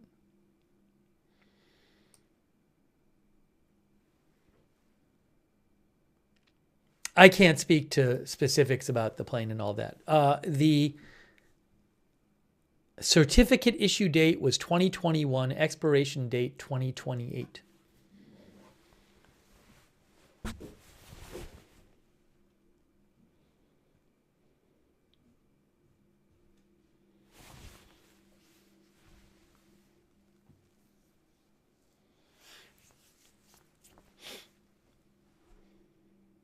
Now, Fly Girl Diary says they could have had a hard landing, which resulted in a gear collapse, if possible. I don't know if the landing played any role, if the way the plane was landed played any role in the gear collapsing. That's a good question.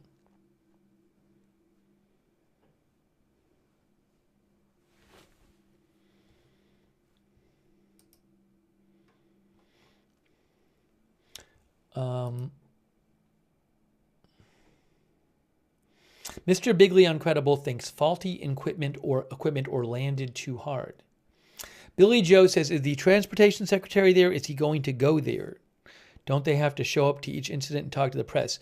I mean, they would show up at every high-profile major crash.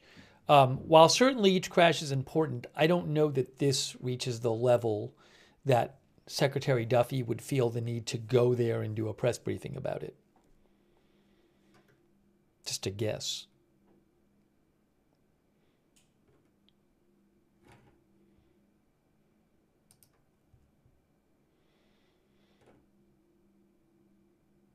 You know, by the way, there was another transportation-related disaster today, which I want to show you something about real quick as we talk about it.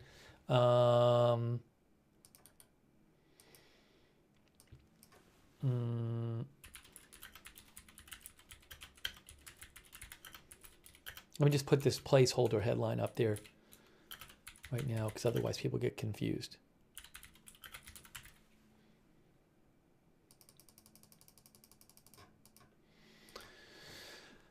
Did you guys see this? Every time I check, it's like worse. Look at this.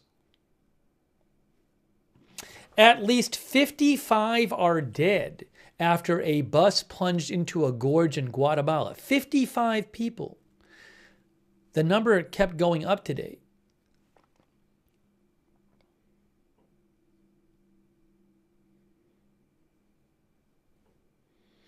At least 55 people are dead after their bus plunged into a gorge and landed under a bridge on the outskirts of Guatemala's capital, says AP. Investigators said there were 53 bodies recovered at the scene, and 2 passengers brought to a hospital also died.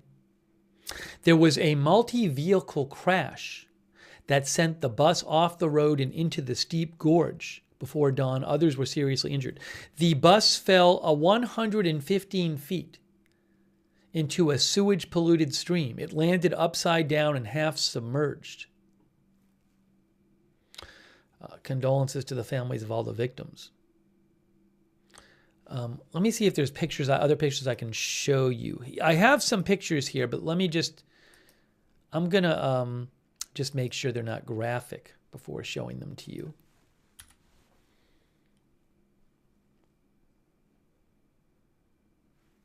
Hang on.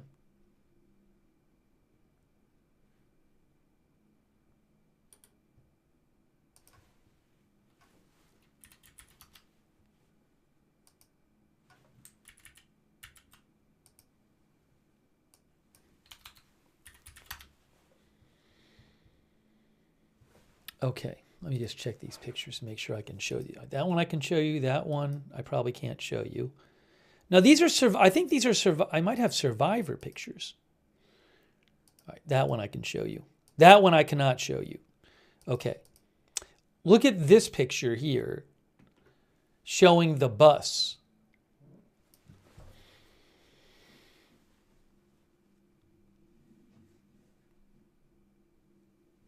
"55 people. It fell 115 feet and landed upside down.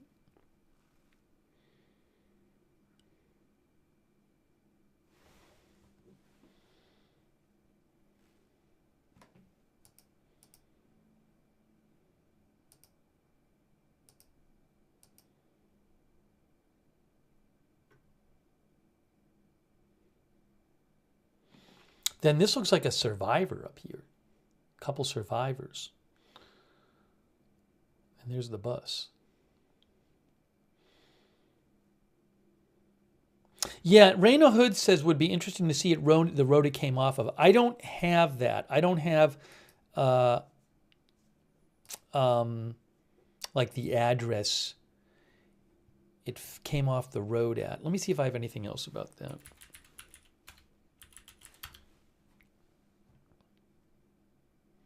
Frank Benin says, awful way to go. Oh, I might have a news video about it. Hold on. Ooh, hold on. Yes, I have a news video from Reuters about this bus accident. Let me show you this. So Reuters has an article, at least 50 die in Guatemala after bus plunges off bridge. It says off bridge. It says a bus veered off a highway bridge into a polluted ravine. The densely packed bus was traveling into the capital from the town of San Agustin, Casaguastlan, on a busy route. When it plunged approximately 20 meters from Puente Belize. I might be able to find this bridge. Puente Belize. Maybe I can find it on Google Earth. Give me a moment here. Then I could show you.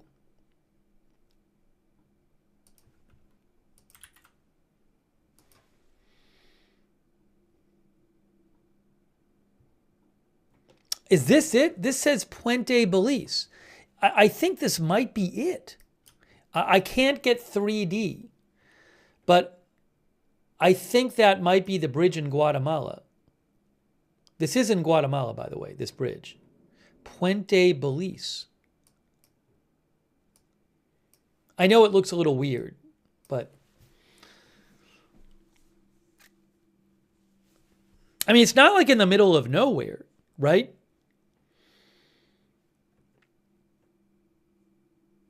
It's not like on the side of a mountain. I wonder if there's like a Wikipedia page for that bridge. Artful Nothing says that's a city.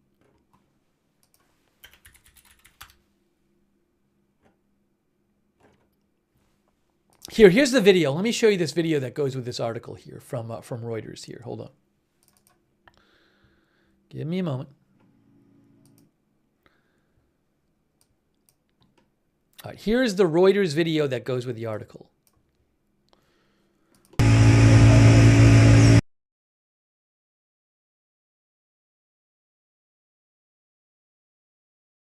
Dozens of people are killed after a bus veers off a bridge in Guatemala.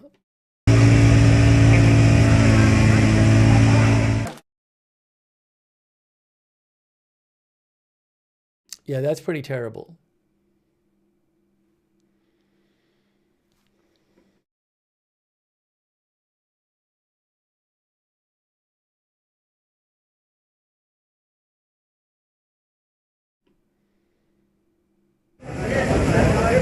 Wow.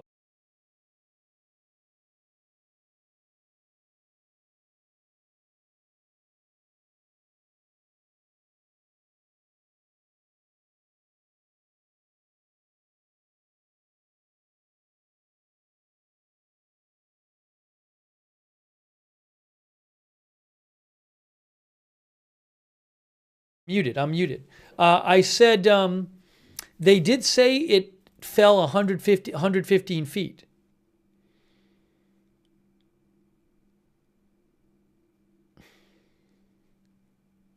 Now I don't know what the railing situation was like up there. I mean, one of the articles said that it was a multi-vehicle accident, but you would certainly think with such a high bridge there would be like strong railings.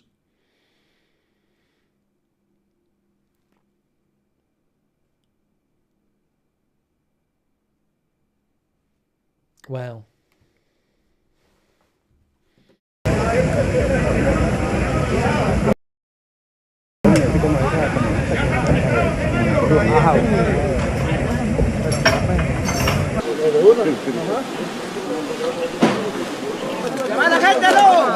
Bueno, den permiso ahí, por favor.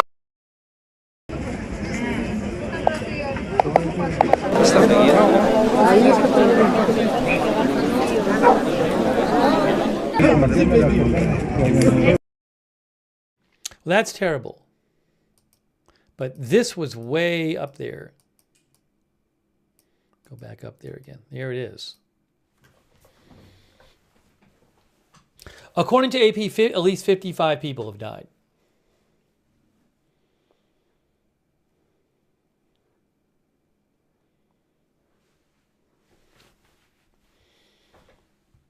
I wasn't even planning on covering this, and I just, as I was going through, I remembered that this happened today.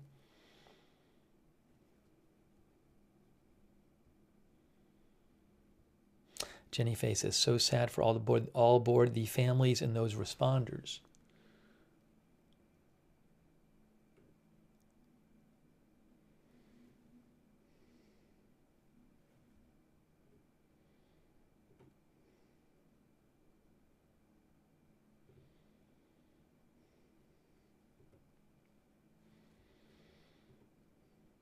Mama Duke said, did anyone survive? I mean, it looked like from some of the videos that there were survivors, but I'm not positive.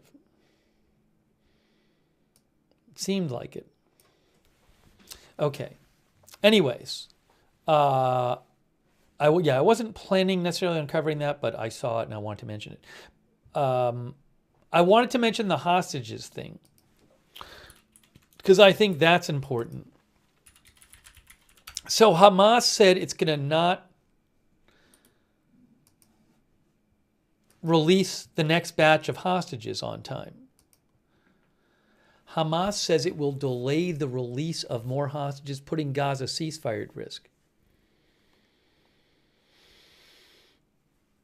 So remember, we're still in phase 1 of the ceasefire. And about a third of the 100 hostages, dead and alive, are supposed to be released during phase 1.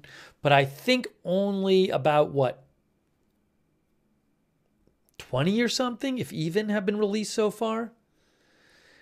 So there's a bunch in phase 1 that haven't been released. And now Hamas is saying it's delaying the release of more hostages. We don't know if that's it for the hostage releases for now. By the way, thanks to Brian Beelman for the gift memberships. That's very kind of you, Brian. Also, thank you to Ryan2426.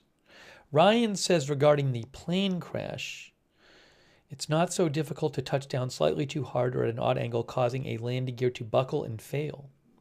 Thanks also, JRW fan.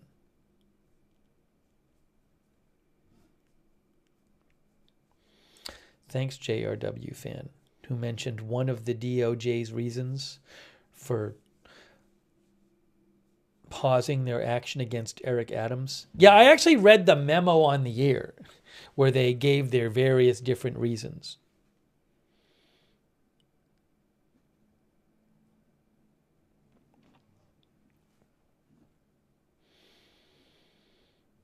JRW fan, I didn't see explicitly that reason given. Maybe that's what they were getting at, but it was kind of gone through pretty quickly in the memo. Anyways, I posted the memo on my X account. You can check it out there. Thank you, JRW fan. But in the interest of not going back to the topic again and then confusing people, I appreciate your comment. It's an interesting thought. I'm going to move forward with this story. Thank you also, Mama 457 Rose. And also thank you to Big Dog Gaming for your support. And thanks for subscribing on Twitch, Mandy Raquel. Also, shout out to all of our moderators. I really appreciate you being here. A Moment of Lovely, Good Luck Duck, I Got That Fire, Matthew Kohai 3, McBritches, Sarah, and Surly Dev. Also, our moderators over on Facebook, Margaret Riley, Kay Lowry Body, thank you. Christina Neal. Also, Linda Belglary and Misha on X and on YouTube. Ruth Krafasi, thank you for moderating over there. Really appreciate it. Thanks to all of our moderators. And thanks for being with us. Yeah, normally we focus on like a single topic, but there were a few topics I wanted to discuss today, but none of them seemed like really its own stream. So once in a while, I do a stream like this where we talk about more than one story. I think they're important stories, but I don't think it was really appropriate to do a single stream on any of them. So we do this once in a while where we do a stream like this, a roundup stream, if the news warrants it. Oh, and thank you also to for the gift membership, Anthony Ciaccio. Thank you, Anthony. So there is this question the ceasefire could be over, basically. No joke. Thanks, Pink Volo, too. Pink Volo likes the combination streams. Really, the ceasefire might be over. So you can see here, AP says, Hamas said today it will delay the further release of hostages in the Gaza Strip after accusing Israel of violating a fragile ceasefire. Now, I read some interesting analysis today. It may have been from Institute for the Study of War, which said something like, well, maybe they're saying they're not doing it because Israel is violating the ceasefire, but maybe there's other reasons they want to stop giving back the hostages. I'll talk about that in a second. Prime Minister Netanyahu is under heavy pressure to secure the release of the remaining hostages after 3 Israelis freed Saturday came home emaciated. That means like wasted away, basically, thin. After 16 months in captivity, yet in a sign of the precarious nature of the truce, the Israeli military said late today it had canceled leave for soldiers assigned to Gaza. We could see more fighting there. Hamas said its plan to delay the next hostage release until further notice depended on whether Israel abides by its obligations. The announcement came as Palestinians in the international community seethed over President Trump's recent comments that Palestinians from Gaza would not have a right to return under his proposal for the U.S. to take over Gaza.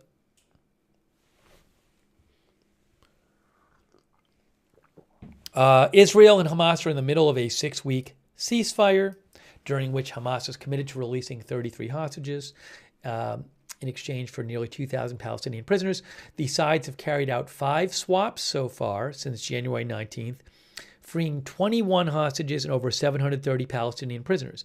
The next exchange, scheduled for Saturday, called for 3 more Israeli hostages to be freed in exchange for hundreds of Palestinian prisoners, but now that is in jeopardy. The war could resume in early March if no agreement is reached on the more complicated second phase of the ceasefire, which calls for the return of all remaining hostages and an indefinite extension of the truce. I don't even know if phase one is going to finish.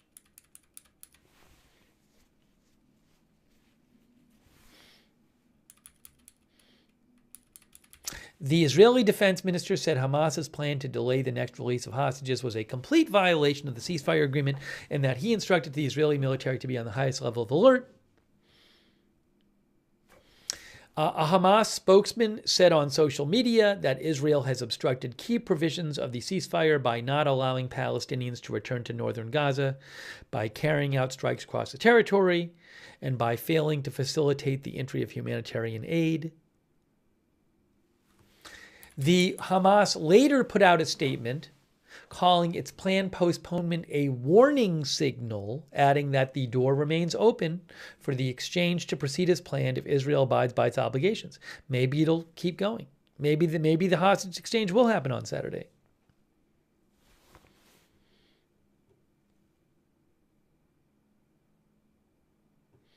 You know, there's an interesting piece of analysis I saw from Institute for this. I'm going to take some comments in a second, but the Institute for the Study of War had some analysis on this today.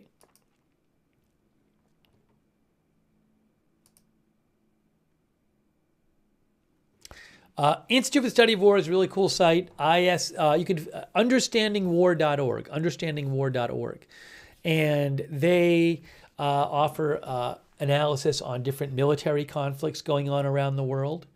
They published something today about this, and they said here, Hamas said today it would postpone the release of Israeli hostages on Saturday, which would be a violation of the ceasefire agreement. Hamas likely aims to retain its hostages as leverage in negotiations, they think.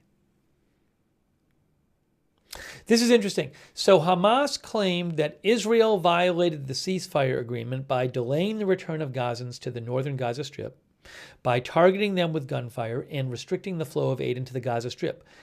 Institute for the Study of War says these claims are misleading. Israel delayed the movement of Gazans to the northern strip in January because Hamas did not release a female civilian hostage before releasing female soldier hostages as required under the ceasefire agreement. Israeli forces have fired warning shots at Palestinians, but warning shots are a normal part of most escalation of force procedures in professional militaries. Israel has also provided at least an average of 555 aid trucks per day to Gazans, which is an increase from 70 trucks per day in early January 2025 before the ceasefire. Institute for the Study of War says Hamas likely seeks to retain leverage, in part because it believes that retaining the hostages will be key to pressure Israel and the United States to move forward with the second phase of negotiations. Hamas may calculate that by retaining the hostages instead of giving them back, it can increase domestic Israeli pressure on the Israeli government to continue negotiations and reach a permanent ceasefire. Hamas would also be able to use these remaining hostages to pressure Netanyahu to negotiate again in the future. The negotiation strategy seeks to save Hamas as an organization rather than defend Palestinians or Gaza, says Institute for the Study of War. Hamas has repeatedly presented itself as the defender of the Palestinian people and as the government of Gaza. Hamas, were it negotiating as a government of Gaza or a defendant of the Gazan people, would seek to exchange the hostages in return for a stop to the fighting and the release of humanitarian aid. But ISW thinks Hamas is using the hostages as leverage to secure its own survival.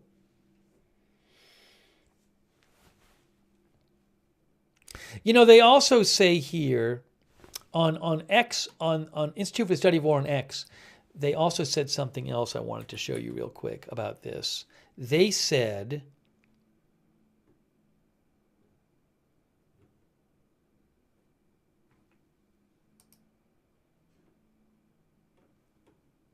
if I can find it here.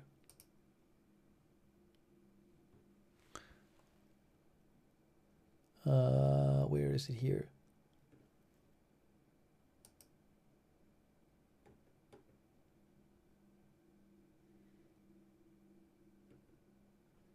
No, I can't find it anymore. Where is it here? I thought they had said something before. I could have swore I read something they had before. I don't know if I misread it or maybe they deleted the post and they rewrote it or something.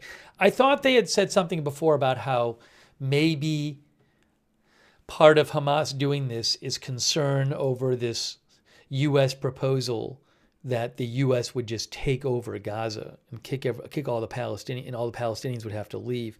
But I don't see that right here in what I'm looking at right now. Hold on a second here.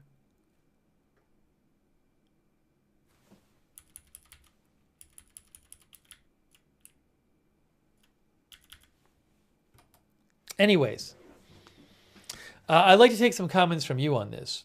Maybe we'll do a poll about it too. I really thought they posted something like that before, but now I can't find it. I could have swore I read it before. So will this ceasefire process continue or not? I do not know. How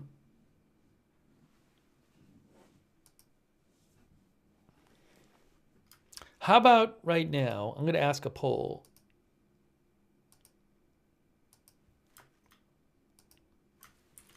Will the scheduled Saturday hostage release happen? How's that? Yes or no? We'll do a poll.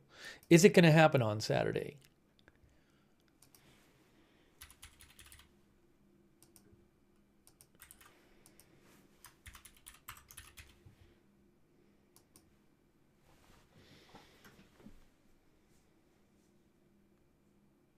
Oh, Teresa mentioned something that Trump said about this today, and I'm going to mention that. Thanks for reminding me, Teresa Moulton. I'm going to mention that in a second.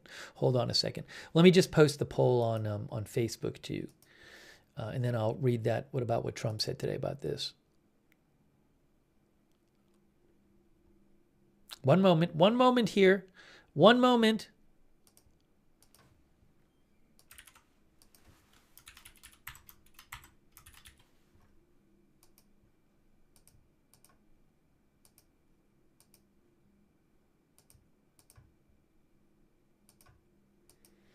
Okay, by the way, in this poll, I said to you guys, is the hostage release, the next one scheduled for Saturday, going to happen? On YouTube, here's what you guys say. 2/3 of you say no.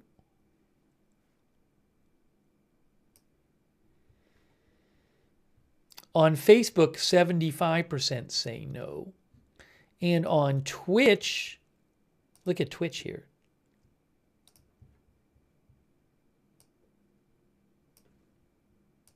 %82 say no.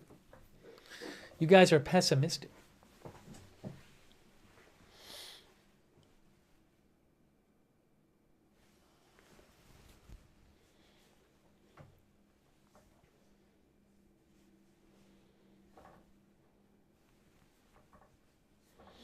Vincent Button says Hamas is done.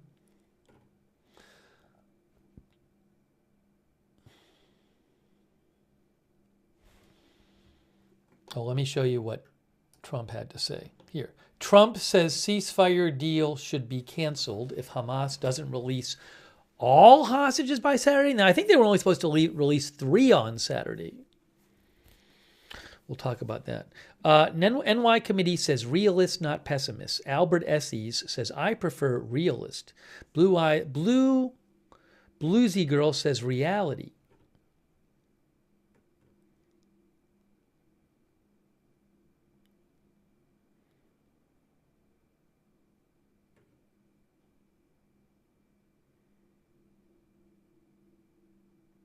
Fit American, I don't know if there are any Americans among the hostages remaining. Maybe like dual citizens or something. That I don't know off the top of my head. Trillion, I also don't know. I think there are roughly 80 hostages still left, and not all of them are believed to be alive, but I don't know how many are believed to be alive.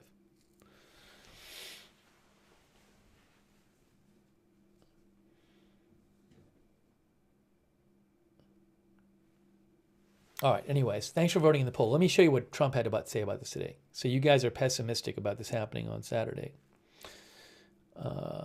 Okay, thanks for voting. Now, Trump says ceasefire deal should be canceled if Hamas doesn't release all hostages by Saturday. Thanks to Explodes5 for subscribing, by the way, over there on Twitch.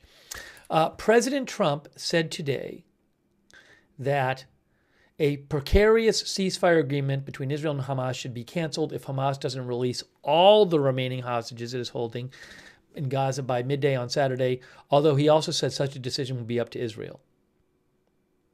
Trump was responding to Hamas, saying it will delay the future release of hostages in the Gaza Strip after accusing Israel of violating the 3-week-old ceasefire.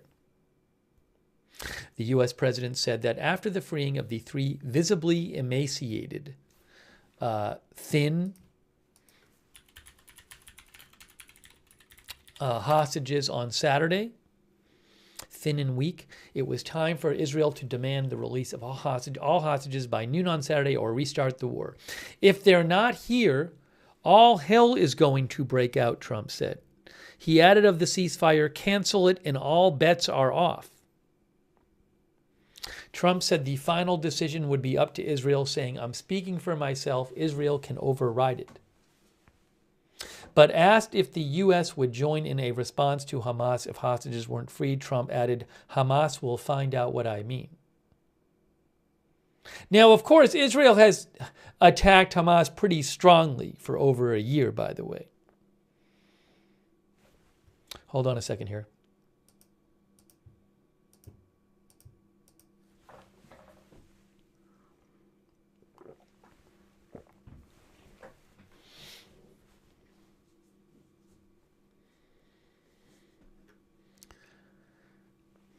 L-Train says he says a lot of things. Kaylee N says Trump wanting to make Gaza into a resort doesn't help the hostage situation with Hamas. I mean, look, this is a really big moment in this conflict. This is Hamas possibly saying they're not going to release more hostages. I don't know if Hamas saying this, they're not openly saying this is the reason, but I don't know if them saying this at all is a response to Trump coming out and saying that the U.S. is going to take over Gaza and that all the Palestinians will leave Gaza. Look, we talked about this on the day that Trump made that announcement. You had some analysts saying, and we were talking about the possibility that Hamas hears that and they're like, well, why should we give up the hostages anymore? If all we're doing is getting us closer to Hamas sees themselves or portrays themselves as the defender of the Palestinian cause in Gaza. It doesn't seem like it would help Hamas much to just give hostages back. So if they think all that's going to happen at the end is that everybody gets kicked out of Gaza and America takes it over. So I don't know if I don't know if that had anything to do with this. I have no idea.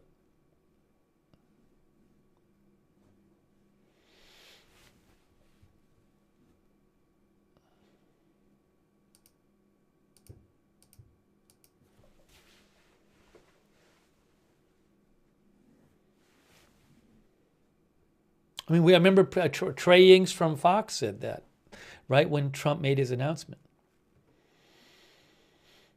Wondering if that could impact the hostage deal.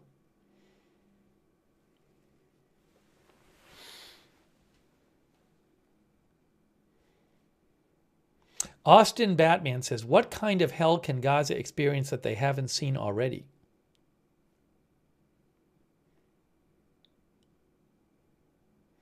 There have been some really kind of crazy videos recently from Gaza. I might even have something here I can show you if you give me a second here from recently.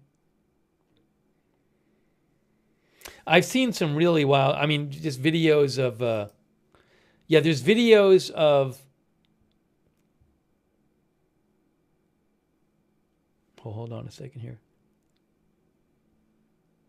Oh, I can't show that one again. But there's been videos of like the last few days from Gaza, just of the destruction. It's really just crazy. By the way, I have a video. Ooh, hold on. That's not what, I don't need that one. Where is the one? That's not the one.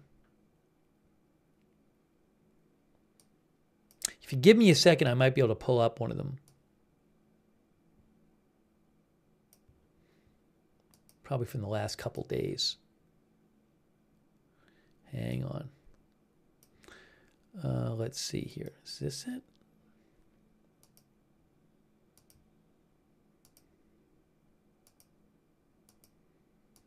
I can't find it off the top of my head. I'm not going to worry about it right now. I have video of Trump signing the executive orders today. Maybe we should check that out too.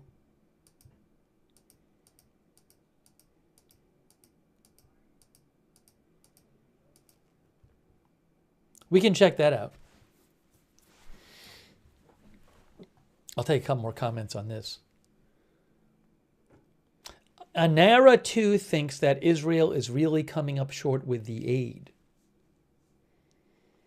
Kay Russ says, IDF isn't twiddling its thumbs. They're still hunting for hostages in Hamas.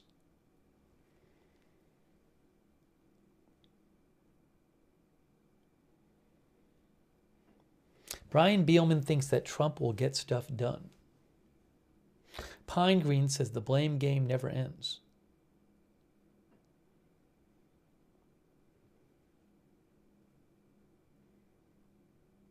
Shawnee says, I think if they give all the hostages back, Trump will then take Gaza.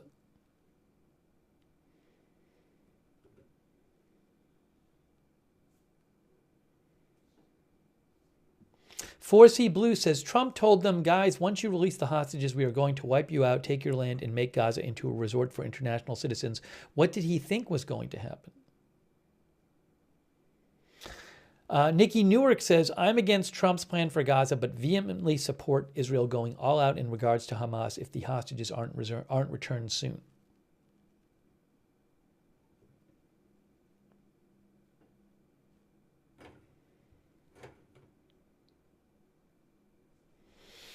All right, so we talked about Grasshopper says Trump says stuff to push buttons. All right, so we talked about Chaz says it seems like an excuse to just continue the war. By the way, even phase one, I mean, phase one is not over yet. Phase one is supposed to have 33 hostages released, and so far I think it's been 20. But phase two was always going to be an issue, and phase three. But phase two is the return of all remaining hostages and an indefinite extension of the truce. But I don't know whether it's phase two or phase three. But phase two and phase three involve deciding who's running Gaza and what role Hamas has in Gaza, if any. And that hasn't been decided yet. So, you know, there's no guarantee that there's going to be an agreement on that.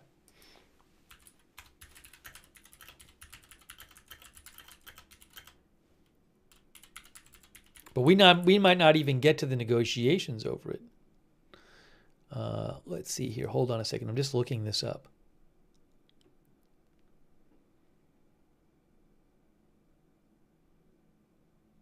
I mean, stage 3 is the reconstruction of Gaza. Part of it. Reuters says phase 2 is intended to focus on agreements on the release of the remaining hostages and the withdrawal of Israeli troops from Gaza.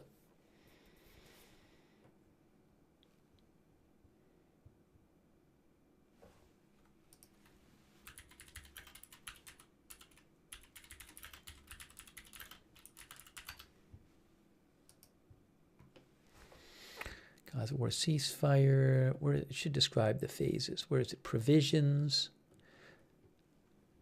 Third stage. In the third stage, Hamas would release the remains of all deceased Israeli captives in exchange for Israel releasing the remains of deceased Palestinian bodies it holds. Israel would end the blockade of the Gaza Strip, and Hamas would not rebuild its military capabilities. Well, what about the rebuilding and everything?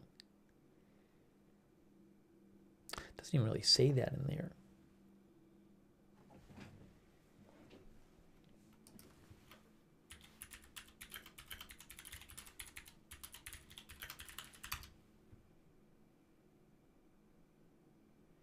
Yeah, NPR says the three-phase deal places the reconstruction of Gaza in its final phase, following a permanent end to the war. Anyways, my point is the rest of the ceasefire was never a guarantee, because that was always going to be a difficult negotiation. What happens to Gaza? You know, Hamas is going to not want to have no role, but I'm guessing Israel won't want them to have a role.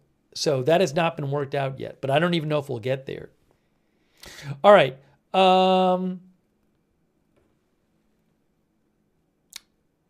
Chris N says all three hostages were in bad shape. So thanks, by the way, to Heather N for being a member. So the one other thing I was gonna maybe do is, you know, we've covered the plane crash. We talked about the Eric Adams story. We even talked about the bus in Guatemala, although I wasn't planning on talking about that. We gave an update on the situation with Gaza, with Hamas saying for right now they're not going to give the hostages back on Saturday, but we'll see if that happens. So the one other thing I was going to mention is we actually have a video. I have a video showing you Trump signing executive orders today, which I haven't even seen. So if people want, I can show that video of him signing the executive orders. We can discuss it a bit, because I do have the video. I'll see what people say in the chat.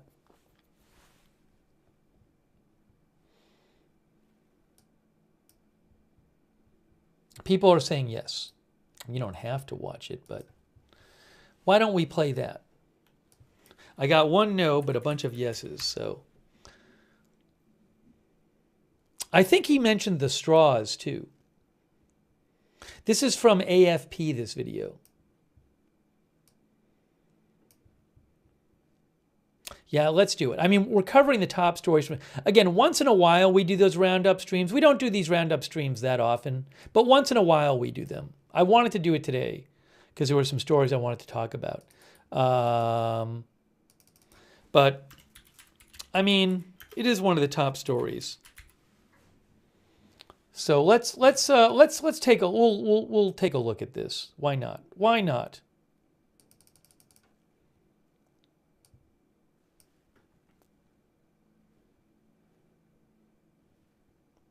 Let me just also make sure I'm not missing anything breaking.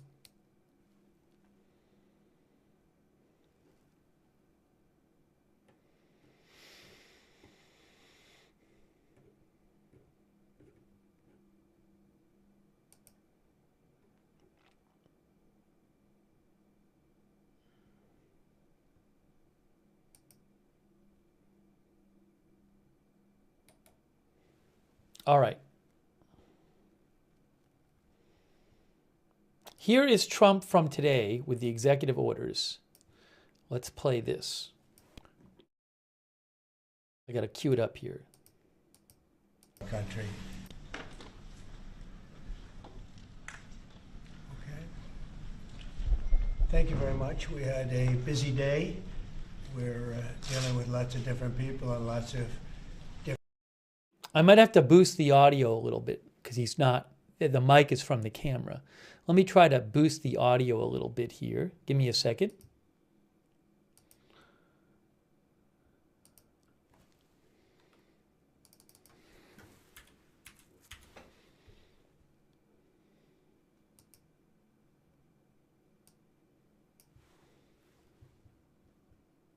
Different things.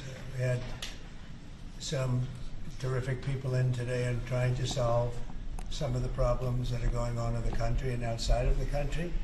We're doing very well with respect to other countries really behaving on taking the criminals that they sent into our country, and we're getting them out. These are some of the worst people on earth, and they're getting out and they're being accepted back in their countries, as you've heard, without exception.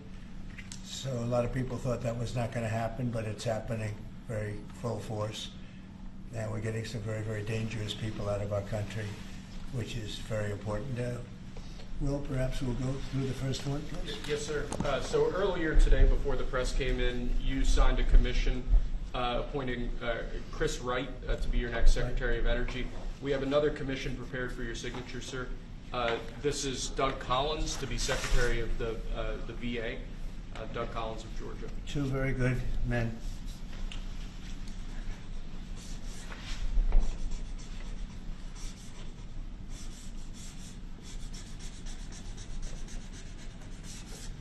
Okay. Thank you, sir. Next up, in light of numerous actions taken by a number of bodies of the United Nations which exhibit a deep anti-American bias, we have an executive order prepared for your attention that would withdraw the United States from the UN Human Rights Council, would withdraw the United States from the UNRWA, which is a refugee organization, and would also review American involvement in UNESCO, which has also exhibited anti-American bias. More generally, the executive order calls for a review of American involvement and funding in the UN in light of the wild disparities in levels of funding among different countries that, as you've expressed previously, is deeply unfair to the United States. So I've always felt that the UN has tremendous potential. It's not living up to that potential right now. It really isn't, hasn't for a long time. It has, there are great hopes for it, but it's not being well run, to be honest, and they're not doing the job. A lot of these conflicts that we're working on should be settled, or at least we should have some help in settling them. We never seem to get help. That should be the primary purpose of the UN, the United Nations. And again, it's got great potential, and based on the potential, we'll continue to go along with it, but they got to get their act together. By the way, a quick thanks to Brian Beelman. Thanks so much, Brian, for all your support. Well, Really you gotta be appreciate fair it. to Brian countries Beelman, that thank you. deserve fairness. They have some countries, as you know, that are outliers, that are very bad, and they're being almost preferred as countries to those that do their job and are doing a good job, and they have to really, they're going to end up losing, a lot of countries, they're going to end up losing their credibility like other organizations, and then they're going to be nothing. The potential of the United Nations, and not everybody agrees with me on this, the potential of the United Nations is fantastic if properly run. So we'll see what happens. How much money are you willing to take away from them? Well, we're taking away a little bit, but we're not looking to take away money. This is so important that we're really, as you know, the United Nations is largely funded by us. But, and it shouldn't be. It should be funded by everybody, but we're disproportionate, as we always seem to be. Hey, so just to be clear, one of the viewers said this isn't the Hamas video. I didn't say I was showing the Hamas video. This is a video of him signing executive orders from today. So I didn't say I was playing the video where he talks about Hamas. I said that I didn't know if it was this or another video. But to be clear, we're looking at this because this is a video of him signing executive orders today, which I haven't even seen yet myself. So that's why we're playing it this one. I don't know if it sounds like maybe the Hamas comment isn't in this video, but that's not why I was playing the video. Maybe he does, I'm not sure. But again, this is he did like a signing ceremony today. He did this kind of signing event where he takes some questions. So figured to let you see it. But it's something that if it ever lived up to the potential, in 10 minutes it would make up the difference. That's the kind of power it could have. Right now it doesn't have that power. Next, sir, this is a national security presidential memorandum that seeks to impose maximum pressure on the government of the Islamic Republic of Iran Many of these provisions are similar to actions that your administration took during your first administration. The basic idea here is to have every department and agency, or many departments and agencies in your government attempt to sanction and control Iranian activities, particularly relating to the Iranian nuclear program and the Iranian export of terrorism through support of various proxy groups abroad. And the intent here is to give you all of the possible tools to, I'd say, engage with the Iranian government to ensure that going forward they're less of a malign actor on the world stage. So this is one that I'm torn about. Everybody wants me to sign it. I'll do that. Actually, some people are saying this is not today's video. Did I somehow get the wrong video? Because I was trying to get today's video, obviously. I may have the wrong one, and I apologize. Though I downloaded it before the broadcast. I can get you the right one right now, and if it is, I'm sorry, because I have it here. Oh, I really apologize about that. As I told you, I hadn't seen today's video yet. Let's see. I'm looking at today's.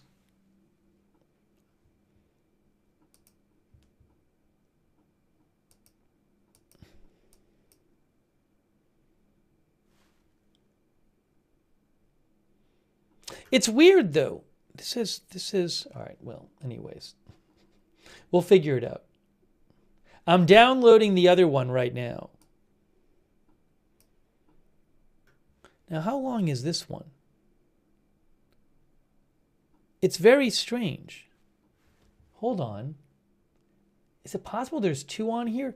All right, hold on. This is 652. Yeah, this looks like a different one.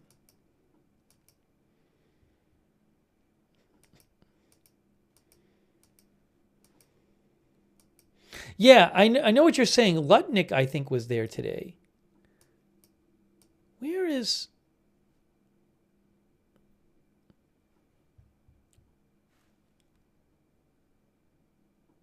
Did I like... All right, give me 1 second here. We're going to figure this out. Because I'm looking and I'm seeing the video.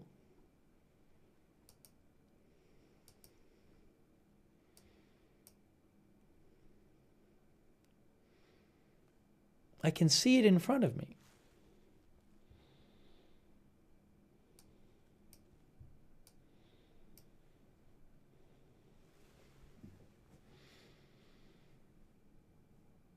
I'm literally downloading it as we speak. But Trump signs executive order on the tariffs. On the tariffs, right. Exactly.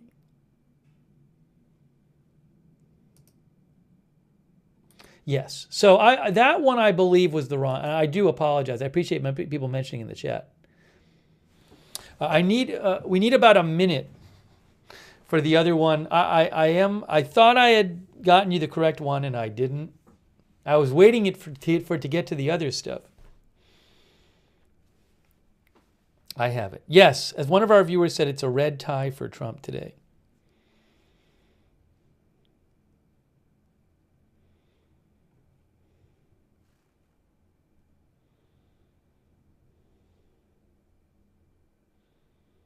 Now, I don't know, is this like a... I got to see how long this video is. Because sometimes the video, when I download it, it has like repeat stuff on it. So we might have to skip around this one, depending on the length. But I did say I wanted to show it to you. So it's almost done downloading. It takes a little while to download.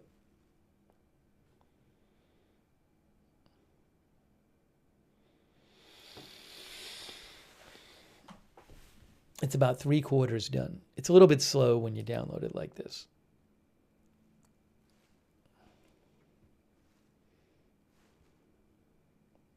Again, I apologize.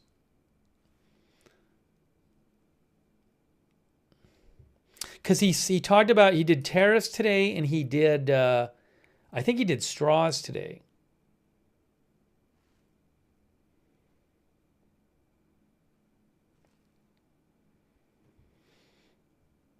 All right, we're almost there. We're almost there, guys. We are almost there.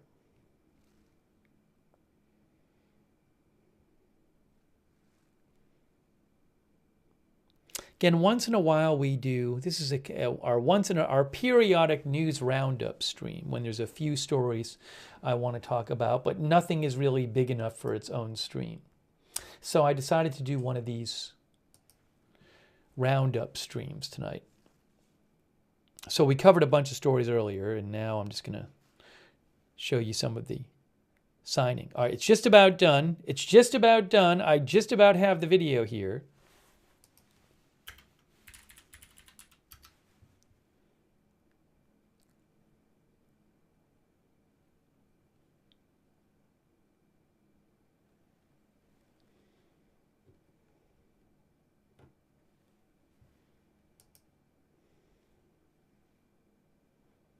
Okay. All right, where's the video? It should have downloaded. I believe it is done downloading. Here it is. I got it.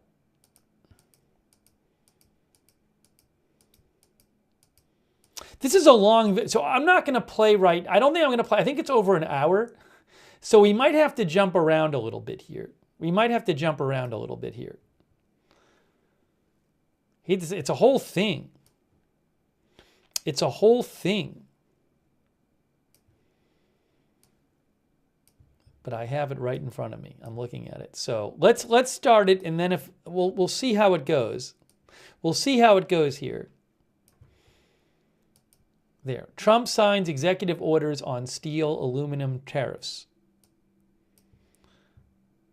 That's right. From AFP. All right, let's see how this goes. And I might jump around a little bit, okay?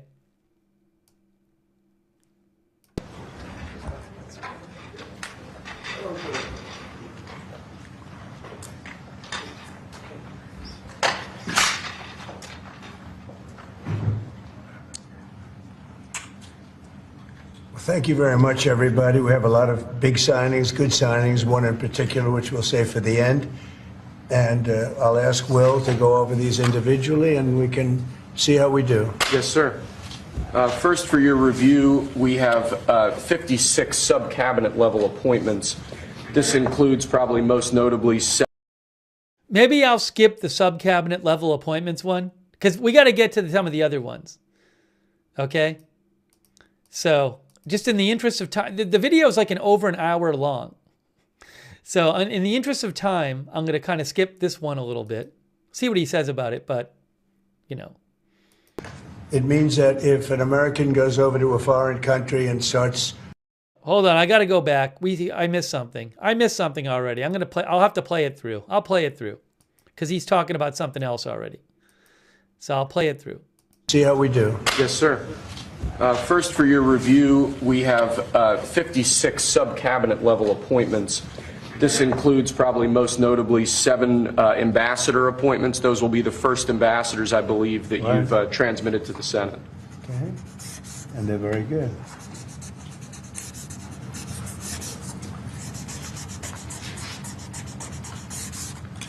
Okay. Thank you, sir. Second, we have acting designations. We're actually designating Doug Collins to be the acting leader of both the Office of Special Counsel and the Office of Government Ethics. You know Doug, everybody, I think? He was in charge of the fake impeachment hearings, remember? That I won very conclusively. Fake charges by the radical left Democrats. Okay. Next, sir, the Federal Executive Institute is a program that was set up during the Johnson administration to train senior-level government bureaucrats. We've identified repeatedly in the last few years the senior levels of our federal government are not adequately serving as stewards of taxpayer dollars, so we're recommending zeroing out that program effectively. We're actually getting rid of a few programs that are just a waste, just really a waste. Thank you, sir. Next, we have an executive order relating to the Foreign Corrupt Practices Act. As you've repeatedly identified, the way that this act has been enforced over the years has been devastating to American business opportunities and business competitiveness abroad. We are essentially ordering the Department of Justice to use its prosecutorial discretion in a way to ameliorate the negative effects of the Foreign Corrupt Practices Act, to allow Americans to do business abroad, and to allow our foreign partners to do business with Americans without fearing unjust prosecution. And for those of you that know this, it turned out to be, it sounds good on paper, but in practicality, it's a disaster. It means that if an American goes over to a foreign country and starts doing business over there legally, legitimately, or otherwise, it's almost a guaranteed investigation, indictment, and nobody wants to do business with the Americans because of it. Nobody wants to do business. They say, look, we can deal with China, they can do whatever they want. We can deal with Russia, we can deal with anybody, and we have a normal life. You deal with America, the FBI gets over there. They don't investigate death and murders on the street in New York and Los Angeles. They go over and investigate a business guy trying to do business. So it made it very, very hard from a practical standpoint to make deals. They want to deal with the Americans, but they don't want to be under investigation every time they speak to American, every time an American makes a phone call to somebody in a different country. It's a disaster for this country. And I guess it was a Jimmy Carter concept, and it sounds so good, but it's so bad. It hurts the country, and many, many deals are unable to be made because of it. Nobody wants to do business because they don't want to feel like every time they pick up a phone, they're going to jail. So we'll sign this, and it takes courage to sign it because you only get bad publicity when you sign it. It sounds so nice. Just so people know, this is what he's talking about here. Just to show you some I don't want to get too caught up in this. I don't want to take a lot of time on this. Reuters had a story about this today. Trump loosens enforcement of U.S. law banning bribery of foreign officials.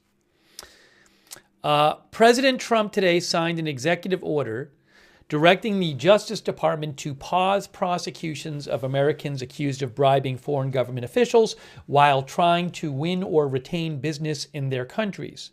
Trump's order pauses enforcement of the nearly half-century-old Foreign Corrupt Practices Act. It directs the Attorney General to review current and past actions related to the law and prepare new guidelines for enforcement. The law, enacted in 1977, prohibits companies that operate in the U.S. from bribing foreign officials. Over time, it has become a guiding force for how American businesses operate overseas. It's going to mean a lot more business for America, Trump told reporters while signing the order to stop enforcing this act. Trump wanted to strike down this act during his first term in office and has previously called it a horrible law and said the world is laughing at us for enforcing it. Anti-corruption watchdog Transparency International said the Foreign Corrupt Practices Act made the U.S. a leader in addressing global corruption. A White House fact sheet said the law makes American companies less competitive and creates an uneven playing field. All right. Again, I don't want to get really. I just want you guys to. I don't really want to get into this right now, but I just want to explain to you what was going on in this part of the video. Okay. So I just wanted to throw that in there. That's what he's been talking about for the last couple minutes here. By the way, thank you so much to Yervant Kashishian.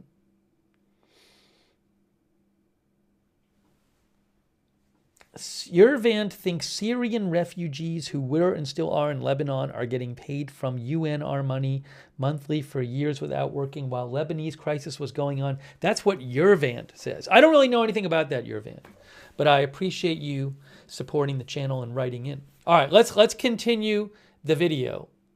We're watching some of Trump's signing ceremony today.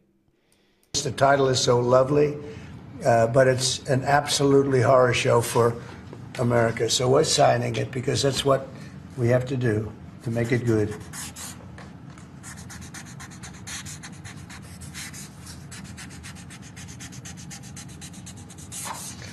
Okay, thank you. It's an important one. It's going to mean a lot more business for America. Okay. Okay. Thank you, sir. Next, this is an executive order relating to the use of paper straws. As you've consistently identified, nobody really likes paper straws. #1 trending. Can you believe it? A paper straw was #1 trending for 3 days or something.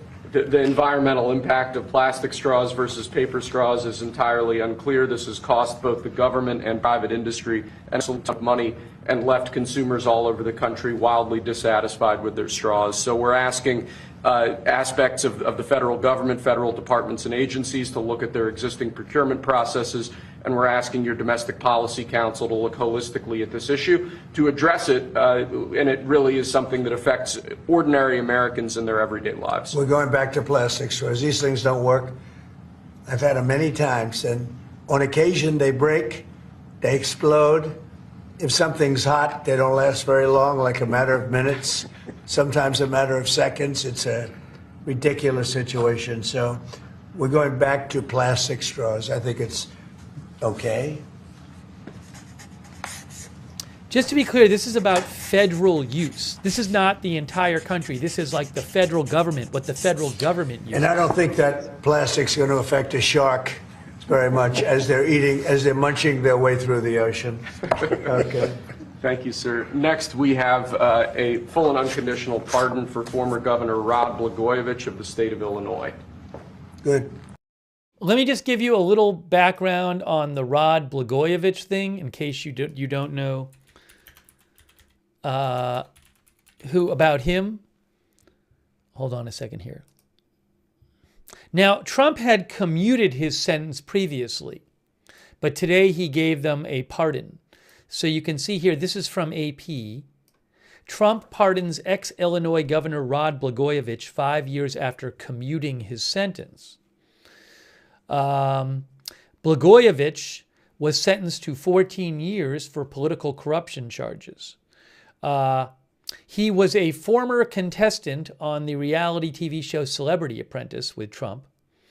Blagojevich was convicted in 2011 on charges that included seeking to sell an appointment to then-President Obama's old Senate seat and trying to shake down a children's hospital. Blagojevich served 8 years in prison before Trump cut short his term in 2020.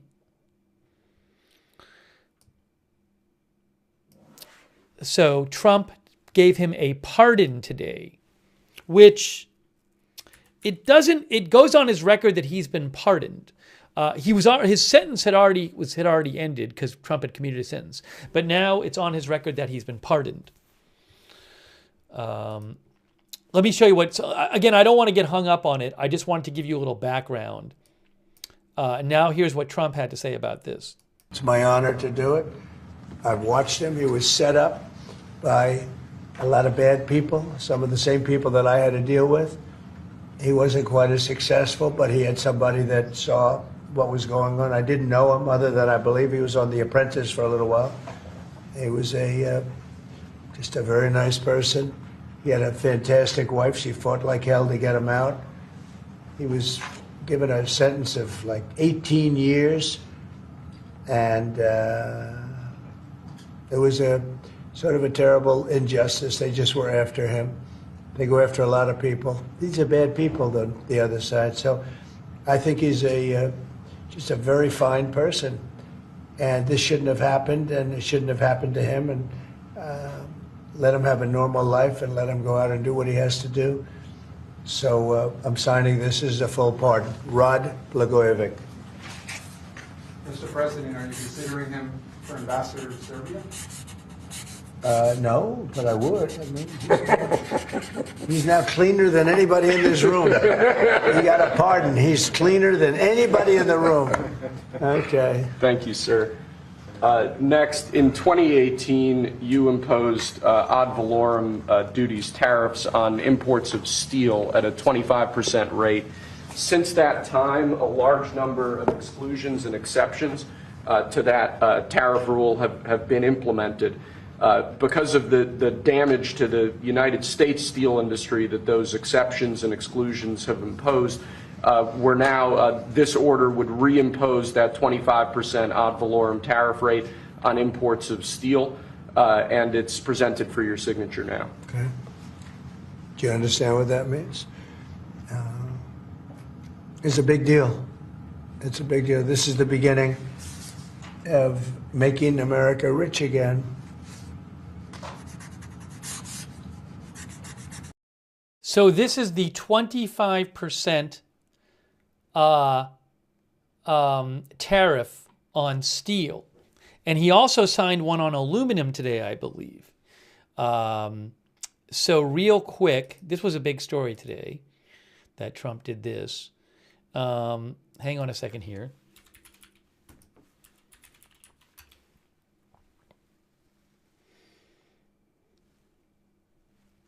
Right here. Trump steps up his 2018 tariffs on steel and aluminum, risking inflation on promise of more jobs. President Trump on Monday removed the exceptions and exemptions from his 2018 tariffs on steel, meaning that all steel imports will be taxed at a minimum of 25%.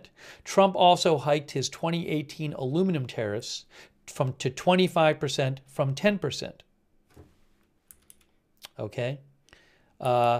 The tariffs would hit allies, as the four biggest sources of steel imports are Canada, Brazil, Mexico, and South Korea, according to the American Iron and Steel Institute. Anyways, I just wanted to give you a little background on that. Talk about aluminum here too. I don't want to get too into it. Thanks so much to Brian Beelman for the gift memberships. That's really nice of you, Brian. Thank you. Maybe I get a little, let me give you a little more background here. Trump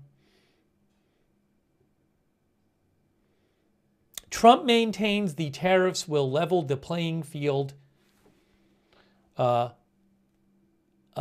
international trade and make U.S. factories more competitive, such that any pain felt by consumers and businesses would eventually be worthwhile.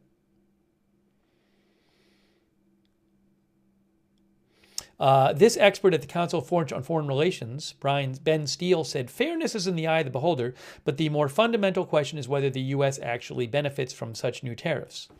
The cost to the U.S. will include higher prices to U.S. consumers, retaliatory tariffs abroad, and the loss of U.S. jobs and competitiveness in firms hit by higher input costs.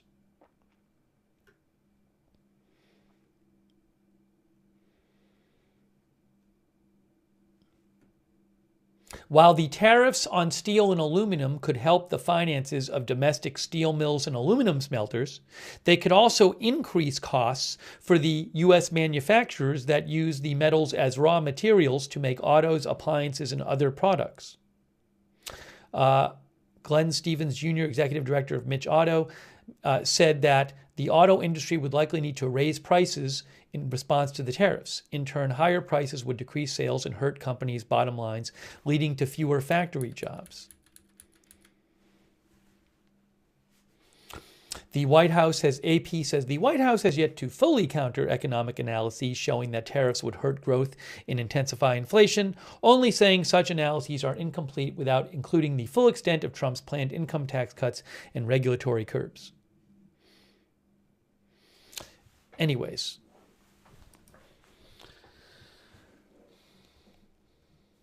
So there's a debate over the overall helpfulness or lack of helpfulness of these tariffs to the U.S. economy, but Trump, this is where he's signing the one for steel.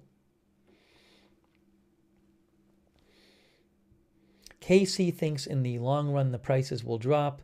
Our viewer, FF, says these tariffs make no sense at all. Let me just also, real quick, because I think it's an important story. We didn't really talk about it all. Really quick, let me just show you something else about this. Hang on.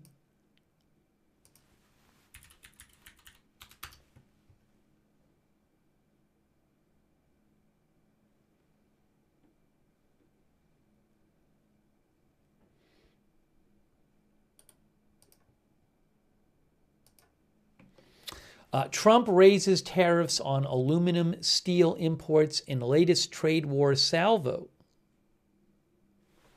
says Reuters. Oh, what is this right here? What is this?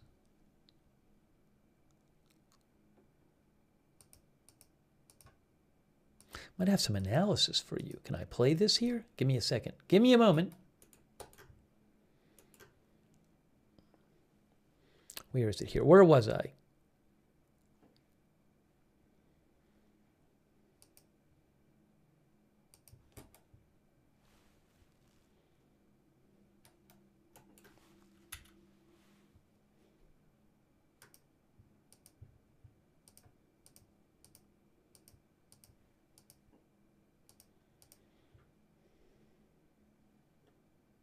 What is this person talking about here? No, I don't want that. In this Reuters report about this, about the new tariffs today on aluminum and steel imports, 25%. And so far, it's without exceptions or exemptions, but also take note. For example, this is from today from Reuters, Trump to consider exemption for Australia in steel and aluminum tariffs.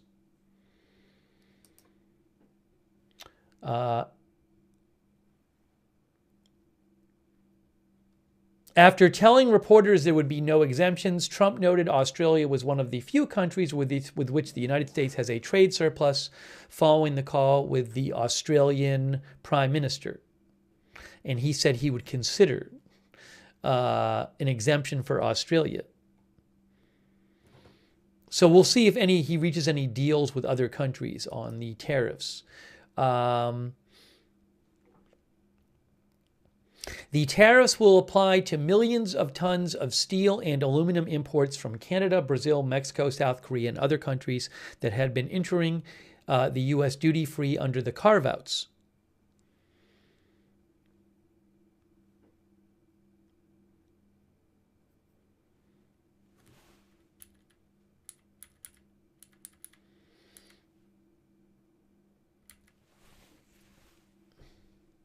Canada, look at this. Canada accounted for nearly 80% of U.S. aluminum imports in 2024.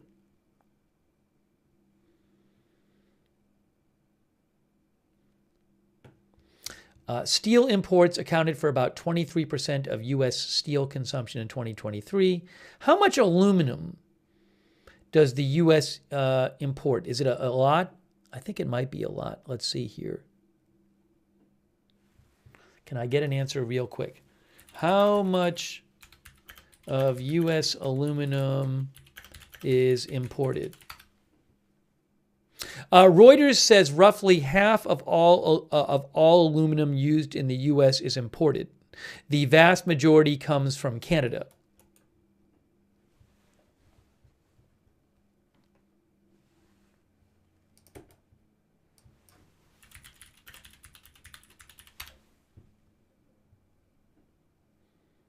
Here, look.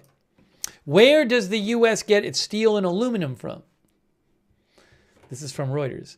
Again, new tariffs, 25% on steel and aluminum. Roughly a quarter of all steel used in the U.S. is imported, the bulk of it from Mexico and Canada, or close allies in Asia and Europe like Japan, South Korea, and Germany. While China is the world's largest steel producer and exporter, very little is sent to the U.S. Aluminum. The U.S. is more heavily reliant on imports for aluminum. Roughly half of all aluminum used in the U.S. is imported. The vast majority comes from Canada.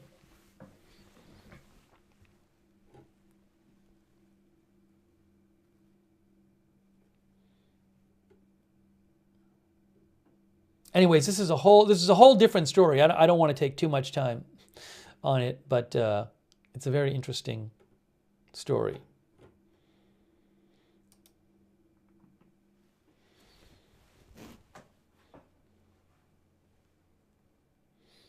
Josh 4x4 says the stock market is waiting for Trump to pick his winners.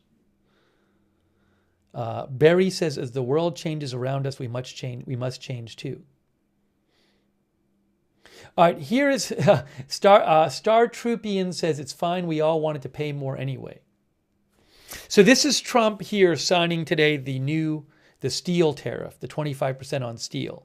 Let's see if he says more about this here. Hold on a second here.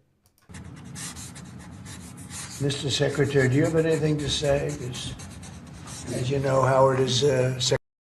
Oh, Howard Lutnick is speaking. Howard Lutnick is standing next to him, which I don't think he's been confirmed yet, right? but he's going to be the Secretary of Commerce. Yeah, he's the nominee for Secretary of Commerce, Howard Lutnick. Secretary of Commerce doing a fantastic job.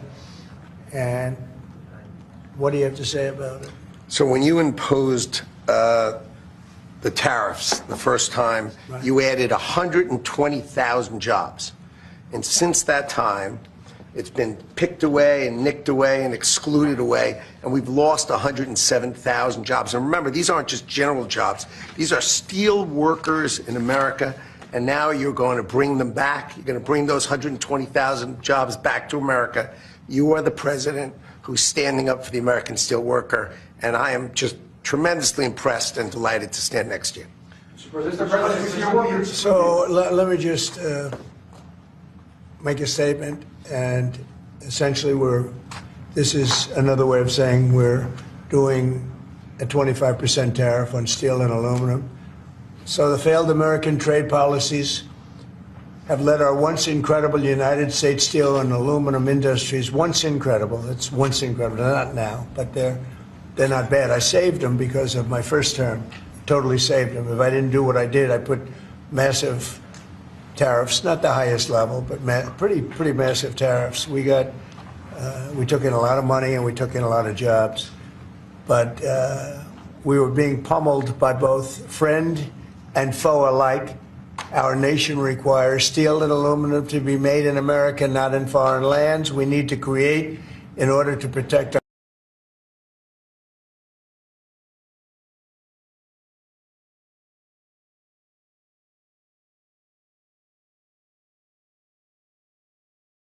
Oh, you can't hear me.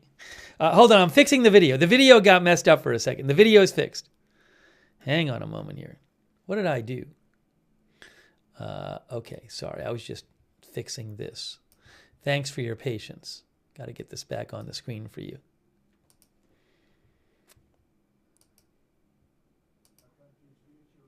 resurgence of U.S. manufacturing and production, the likes of which has not been seen for many decades. It's time for our great industries to come back to America. I want them back to America. This is the first of many, and you know what I mean by that. We're going to be doing others on other subjects, topics. Protecting our steel and aluminum industries is a must, and today I'm simplifying our tariffs on steel and aluminum so that everyone can understand exactly what it means. It's 25% without exceptions or exemptions. And that's all countries, no matter where it comes from, all countries. If made in the United States, however, United States of America, there is no tariff, zero. So if it's made in the United States, there is no tariff. All you have to do is make it in the United States. We don't need it from another country. As an example, Canada, if we make it in the United States, we don't need it to be made in Canada. We'll have the jobs. That's why Canada should be our 51st state. We'll bring back industries, and we'll bring back our jobs, and we'll make America industry great again. So essentially, we're putting on a 25% tariff without exception on all aluminum and all steel. And it's going to mean a lot of businesses are going to be opening in the United States. Now, we're going to be meeting over the next 4-week period, maybe on a weekly basis, and maybe we'll do a couple of them at different times and maybe together. But we'll be talking about other subjects like cars. We'll be talking about drugs and pharmaceuticals. We'll be discussing chips. And we're going to be doing some other things in addition to that, all which will bring in a lot of jobs into our country. Cars is going to be a very big one and a very important one. And America is going to be stronger than it ever was before. Okay? So are you finished with everything, I think? We have aluminum still to sign. Okay, here, let's sir. go. So with respect to aluminum, similarly to steel, since 2018, a large number of exceptions and exemptions have been added into the law.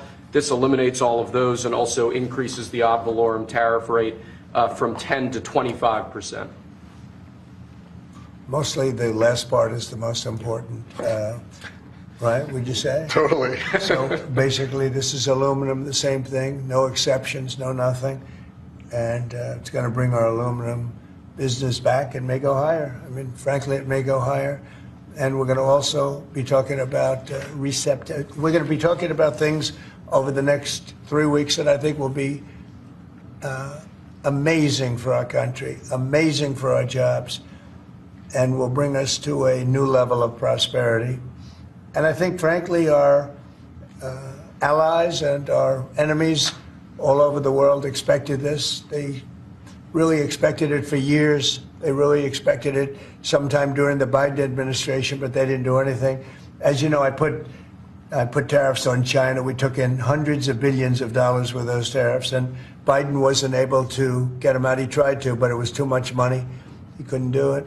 And we're going to be doing a very concise and, it's going to be good. And I don't think if done properly, and we're going to try and do that, we don't want it to hurt other countries, but they've been taking advantage of us for years and years and years, and they've charged us tariffs. Most of them have charged us, almost everyone, I would say, almost without exception. Definitely. They've charged us, and we haven't charged them. And it's time to be reciprocal. So you'll be hearing that word a lot, reciprocal. If they charge us, we charge them. If they're at 25, we're at 25. If they're at 10, we're at 10. And if they're much higher than 25, that's where we are too. So that's having to do with everything. That's not just steel and aluminum. But we'll be discussing that over the next couple of weeks. But we will be looking at chips, and we will be looking at cars, and we're going to be looking at pharmaceuticals, and there'll be a couple of other things also in addition. That'll be Mr. President, Yes. Mr. President, U.S. steel workers have said that. Really quick, thanks to Crypto King and BK for your support, and Brian Beelman, thank you. And also, hang on, Big Dog Gaming, thank you. They support this move. But what would you say to American consumers who are worried that prices That they do support this move? U.S. steelmakers. I love the steel makers. That's But, good. well, what do you say Of course to they, American because they want to save their businesses. U.S. Steel will now be a very valuable company. Anybody that makes steel is going to be great. Anybody that works in big steel is going to be very happy. What do you say to consumers who are worried about prices, sir? Oh, I don't think you're going to. No, you're going to ultimately have a price reduction because they're going to make their steel here. There's not going to be any tariff. These foreign companies will move to the United States, will make their steel and aluminum in the United States. Ultimately, it'll be cheaper. But we'll also have jobs, many, many more jobs. Sir, what are you looking at in terms of tariffs on cars and chips? Well, we're looking at numbers, and we'll be coming up with a number, but we make some of the finest cars in the world, and some companies prohibit us from selling those cars in their countries, but they sell us cars, they send cars to us, and we don't do that. We charge nothing or 2.5%, and they'll be charging 100%. They'll be charging much more than that if you look at some of them. So I think those days are over. But we'll be announcing on other things, such as cars. We got some other things we'll be doing. But the biggest thing is reciprocal. We want tariffs to be fair. If they charge us, we charge them. Are the reciprocal tariffs? We'll be doing reciprocal over the next, I would say, 2 days, don't you think? 2 days, yeah, maybe. Mr. President, also the Australian Prime Minister has said that you are considering an exemption from Australia on steel. Is that correct? And why? I just spoke to him, very fine man, and he has a surplus. I mean, we have a surplus with Australia, one of the few. And the reason is they buy a lot of airplanes. They are rather far away, and they need lots of airplanes. And we actually have a surplus. It's one of the only countries which we do. And I told him that that's something that we will give great consideration to. And would you consider one for the UK as well? Well, we have a huge deficit with the UK. Big difference. You don't have a deficit with Argentina. Is that country also going to be? We have a deficit with a little deficit with Argentina. We almost with every country, but Australia, because of the airplanes, they buy a lot of airplanes. There's a little bit of a surplus. Mr. President, if other countries retaliate, I don't mind. What is your plan for example, farmers? Last term, you. Well, the farmers are going to be helped Would you do that greatly. again? Yeah, the farmers are going to be helped greatly because they're not going to be dumping everything into our country. This will be a great bill for farmers. And in terms of retaliation, if they retaliate, it's, as I said, it's reciprocal. So If they raise it a little bit, then we raise it automatically. So I don't think it helps for them to retaliate. But also remember this, they can't really retaliate because we're the piggy bank. We're the piggy bank. But if we don't do this, we won't be the piggy bank for long. We won't be much of a country. Mr. President, you see that report, sir, that Hamas was going to stop releasing Israeli hostages, and what was your reaction? I think it's terrible. Look, I looked at the hostages that came in, and they're emaciated. It looked like something out of the 1930s. It's an absolute disgrace. And I think they saw the way the world viewed it, and they're looking for a reason not to send more because they're all. You take a look at that. It looks like it was a concentration camp, which essentially it was. It looks like they came out of the Holocaust. And what a sad thing. One of them was a young man, good-looking guy, a little bit heavier than perhaps he could have been, and now he looks like he's not even recognizable. Not even recognizable. Is the ceasefire deal at risk of falling apart? Look, I can tell you that those people have been badly hurt, both mentally and physically. I'm talking about the young women that came out also previously. And I think one of the reasons they're doing this is because they're probably sending the best. What you see is probably the best because they want to send people that look at least healthy. And that's not healthy. These people have been badly hurt. They've been interviewed by our representatives. They've been interviewed by Israeli representatives, and they're really hurting. They are really hurting mentally and physically. And I think Hamas is looking at that and saying, well, it's not going to get much better than that because they probably send out their best as a representative, and they've got more to send out, and they probably feel that they can't do that because it's not going to make them look very good. Is the ceasefire delay that, sir? Should the ceasefire then be off? Well, I would say this, and I'm going to let that because that's Israel's decision, but as far as I'm concerned, if all of the hostages aren't returned by Saturday at 12 o'clock, I think it's an appropriate time. I would say cancel it and all bets are off and let hell break out. I'd say they ought to be returned by 12 o'clock on Saturday, and if they're not returned, all of them, not in drips and drabs, not 2 and 1 and 3 and 4 and 2. Saturday at 12 o'clock, and after that, I would say all hell is going to break out. And I don't think they're going to do it. I think a lot of them are dead. I think a lot of the hostages are dead. I think it's a great human tragedy what's happened, how people can be that mean to do. I mean, the one guy was laughing when a hostage he thought his family was alive, found out the family was dead, and his captor, so to speak, started laughing because he thought it was so funny. You know, this is a different group of people. No, I would say Saturday at 12, we want them all back. I'm speaking for myself. Israel can override it, but from myself, Saturday at 12 o'clock, and if they're not here, all hell is going to break out. Mr. President, in an interview this weekend, you said that Palestinians would not be guaranteed the right to return to Gaza if the U.S. were to develop it. What did you mean by that? We've spoken to a lot of Palestinians. They would love to leave Gaza if they could find a place to be. And I've spoken to various leaders of various countries in the not so, distant area from where we're talking about, the Gaza Strip. And I think they were very positive about providing land. What we need is land. And if we could build a nice place for people to live safely, everybody in Gaza would do it.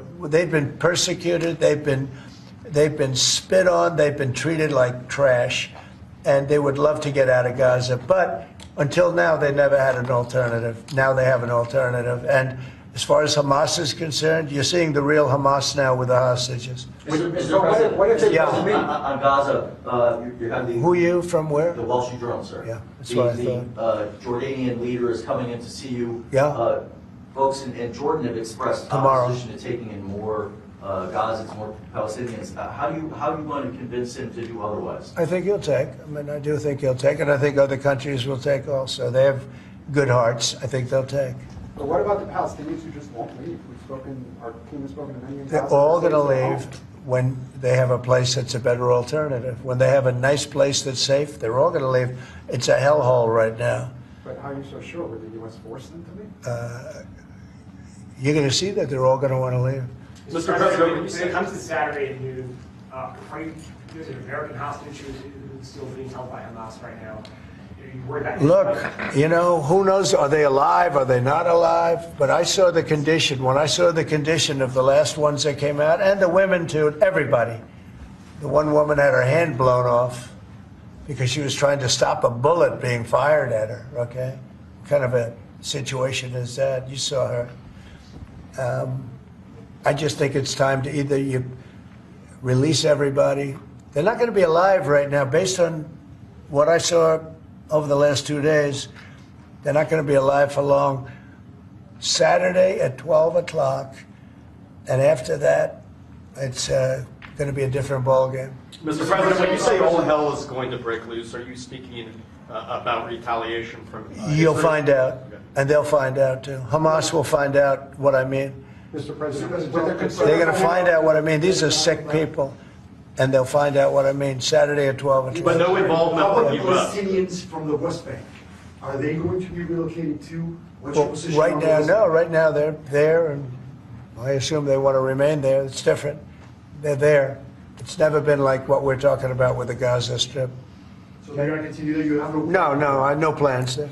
Mr. President, regarding the Consumer Financial Protection Bureau, Democrats, including Elizabeth Warren, have said that by freezing it, it's giving big banks and giant corporations the green light to scam Yeah, families. Your response? Pocahontas, the faker. You know, that was set up to destroy people. She used that as her little personal agency to go around and destroy people. And she's a fake. Just like she said she was an Indian, and she wasn't an Indian. You have more Indian blood in you than she has. She went to college based on the fact that she was an Indian. She got jobs based on the fact that she was an Indian. She's a fake. That was set up to destroy some very good people, and it worked. I mean, it worked. A lot of great people. I'll tell you, before I ever heard the term, people would come up to me in the Midwest and areas and say, "Sir, I'm being destroyed by them." They use that to destroy people. She's a nasty woman. She's a really nasty woman, despite her phony beer commercial.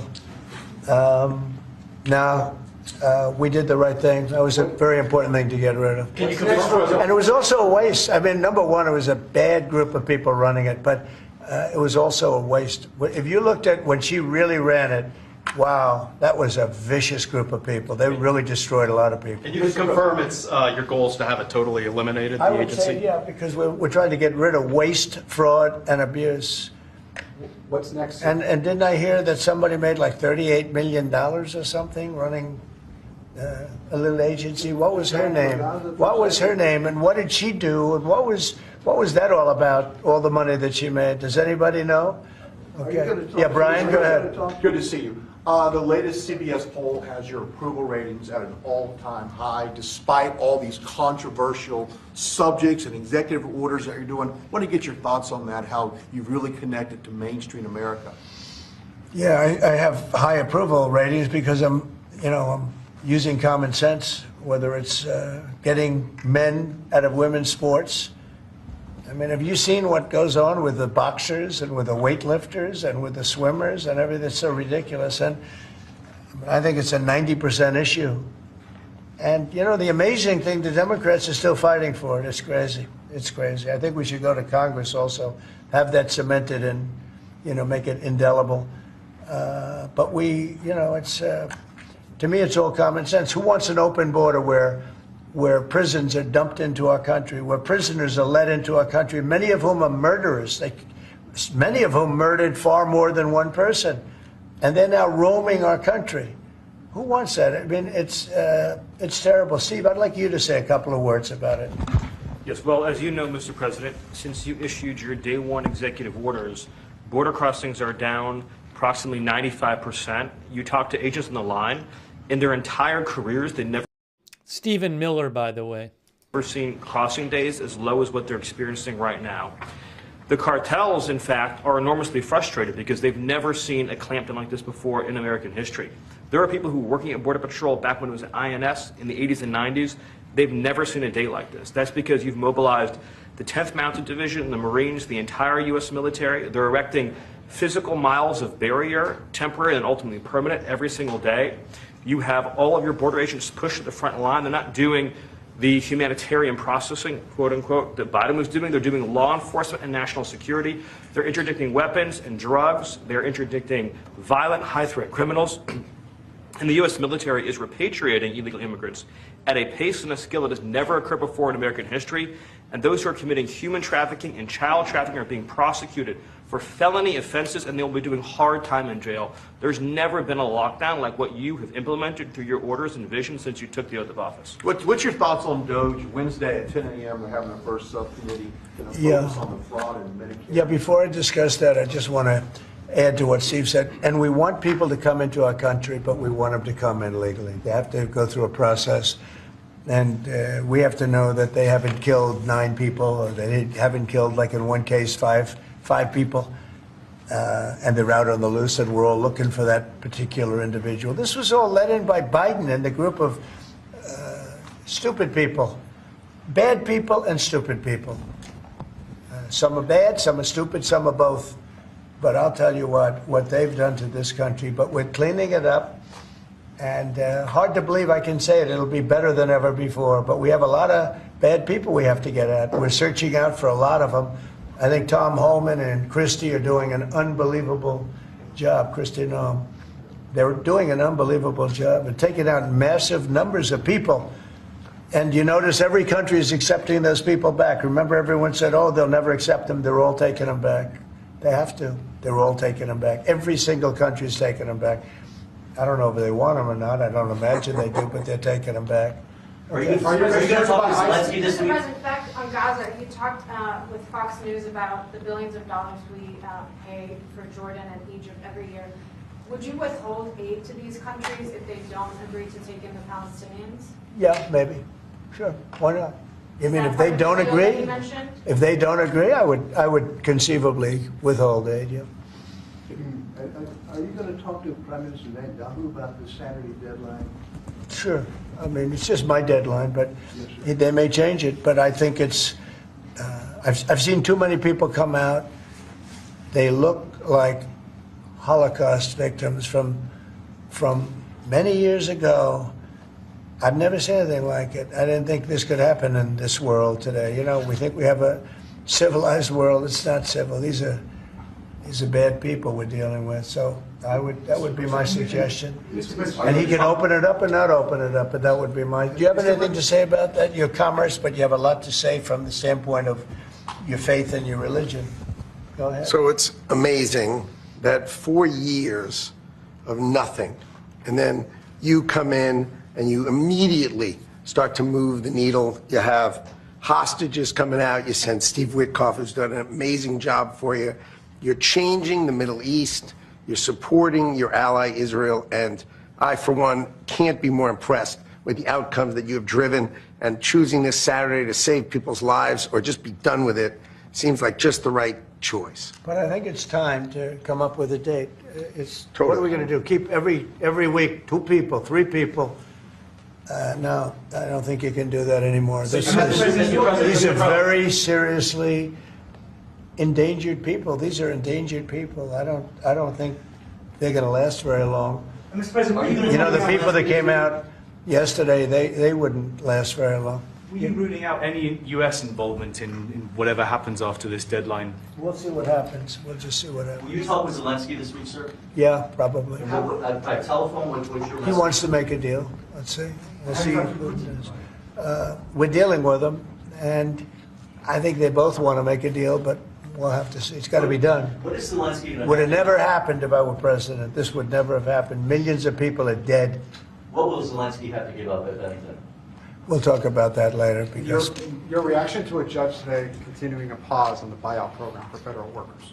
Well, I don't know how you can lose a case like that. We're talking about people, everybody. I got elected on making government better, more efficient, and smaller. And that's what we're doing. And I think it was a very generous buyout, actually. Also, if people don't show up to work, we have a right to fire them.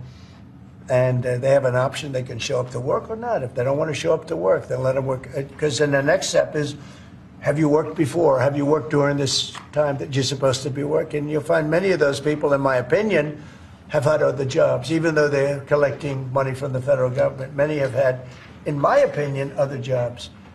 If the And if they did, that's a big problem. If the buyouts are blocked in court, will you instead pursue layoffs in federal departments? I don't know how they can do. This is free will. This is a buyout where people, they were offered a good deal. Many people have taken that, as you know. But, many of those people, and we talk about reporting to work, right? I happen to be a believer that you have to go to work. I don't think you can work from a home. I don't know. It's like there's a whole big, you can work from home. Nobody's going to work from home. They're going to be going out. They're going to play tennis. They're going to play golf. They're going to do a lot of things. They're not working. It's a rare person that's going to work. You might work 10% of the time, maybe 20%. I don't think you're going to work a lot more than that. And I think they have an obligation to work. And they have an obligation not to have a second job when they're supposed to be working for the federal government. You're going to find that a lot of these people had second jobs. Instead of working they'll be collecting a federal government check, and they'll be working 2 jobs. And that's big trouble for them. You've said a lot about South Africa in the last 2 weeks. Yeah. It's hosting the G20 summit this year. Are you planning to attend this, or are you skipping it and telling your cabinet to not? Well, we'll see what happens. But the South African situation is very, very dangerous and very bad for a lot of people. There's tremendously bad things going on, including the confiscation of property, and worse, much worse than that. You know what I'm talking about. And we're not making any payment until we find out what's going on in South Africa. Yes, what's next for General Kellogg going to Ukraine this week, sir, soon? Yeah, he is. Keith Kellogg. General Kellogg is an excellent guy, and he's spending time doing various things. We have numerous people working on numerous different problems. When I left office, wasn't long ago, a little more than 4 years ago, we had no wars, we didn't have problems. Now we got the whole world is blowing up, but we'll put out the fires. You've been talking to Vladimir Putin. Are you trying to set up a meeting with him? Well, I can't tell you what I'm talking about, but we are talking as a group also. I think he'd like to make a deal, but it takes 2 to tango.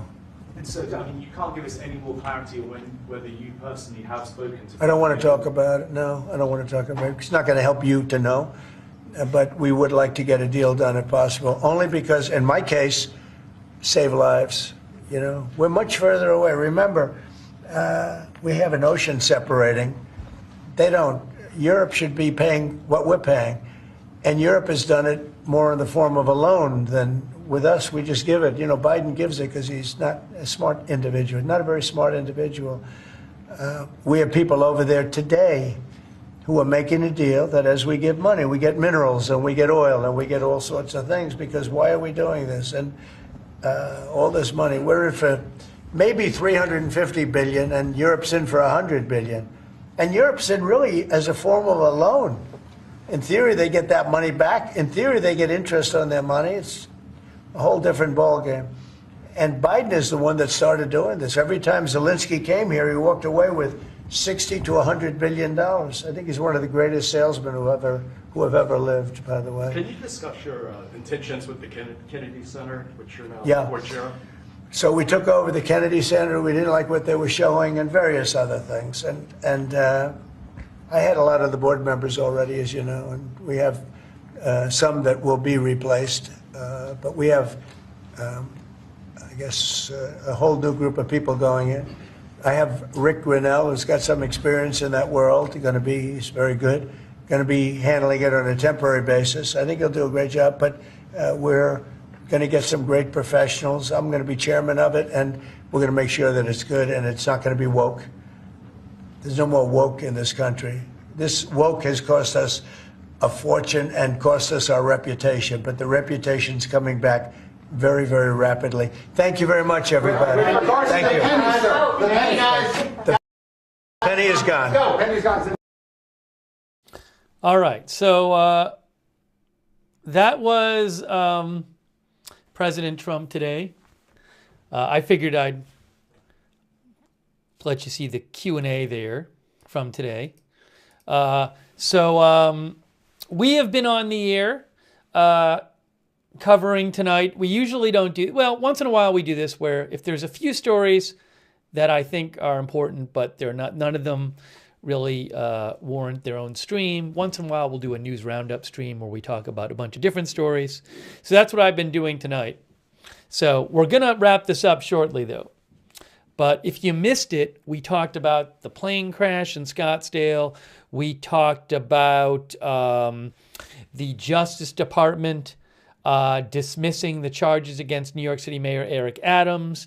We talked about the bus crash in Guatemala. We talked about the new Trump tariffs, which we were talking about here. We talked about one other thing too, which I can't remember. Oh, we talked about the situation with Hamas right now, saying they're not going to give the 3 hostages back on Saturday they were supposed to give, and whether the ceasefire is going to break down. So we covered all that stuff. But I think at this point, we're going to start wrapping up the stream. By the way, thanks to our member Sharona, by the way.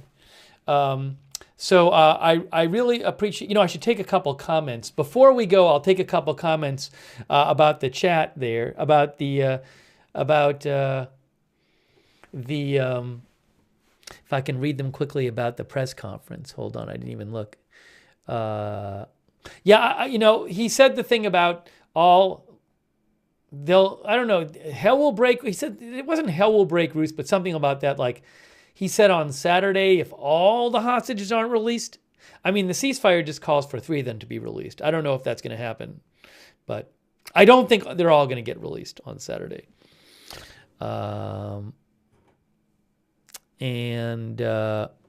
Saturday at noon, as TJ Adams said. Yeah, I don't expect some big thing to happen Saturday at noon, but it'll be interesting to see if, as we talked about before, will the ceasefire hostage exchange that's supposed to happen Saturday not happen or not? And we do not know. We'll have to see. We talked about it earlier. We didn't talk about the pennies tonight. Maybe we'll talk about the pennies on a future stream. Susie Iris says Saturday at noon should be interesting.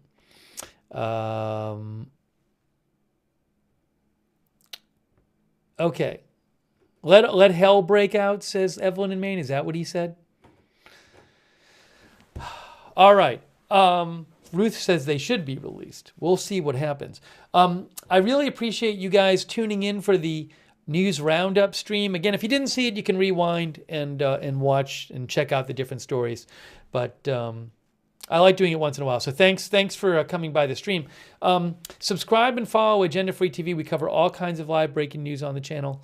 Agenda Free TV, without an agenda. Subscribe, follow, turn on notifications. Next time there's a big story, I will come on the air live and cover it. So we have a notification system. It works great. Sign up once. You get sent a notification every single time we go live. It's really reliable, and it's free to sign up. So sign up. The mods will post that link to the notifications in the chat. You can also find it in the description of this video on Facebook and YouTube, but turn on those notifications.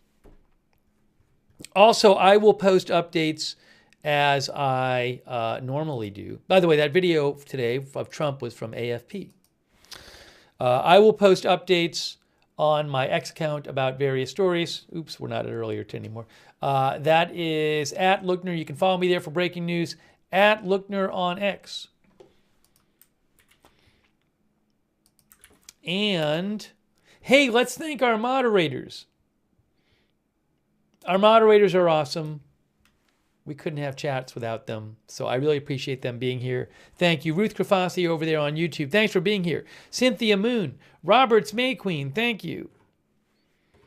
And all of our other moderators on YouTube. Over on Twitch, Good Luck Duck, I Got That Fire. Matthew Kohai 3. Thank you, Matthew, our new moderator. Sarah and Surly Dev on Twitch. Linda Belk, Larry, and Misha. And on Facebook, thanks so much for being there. Margaret Riley. Oops. Let me pull this up here. Kay Lowry Body, Christina Neal. Thanks to all of our moderators over there. D. Schmidt says, using these hostages as their leverage is horrible. That's what D says. But that is what Hamas is doing. Probably why they took the hostages in the first place. My guess is that's a big part of it. Let's see here. So thanks to all of our moderators. Thank you so much. And thanks to everybody who donated. That's super nice of you guys. I really appreciate that. That is what keeps the channel on the air. So thank you so much. Thanks to Daredevil for the bits over there on Twitch. And Clearly Crystal Clear for subscribing. Thank you. Big Dog Gaming, thanks for your support.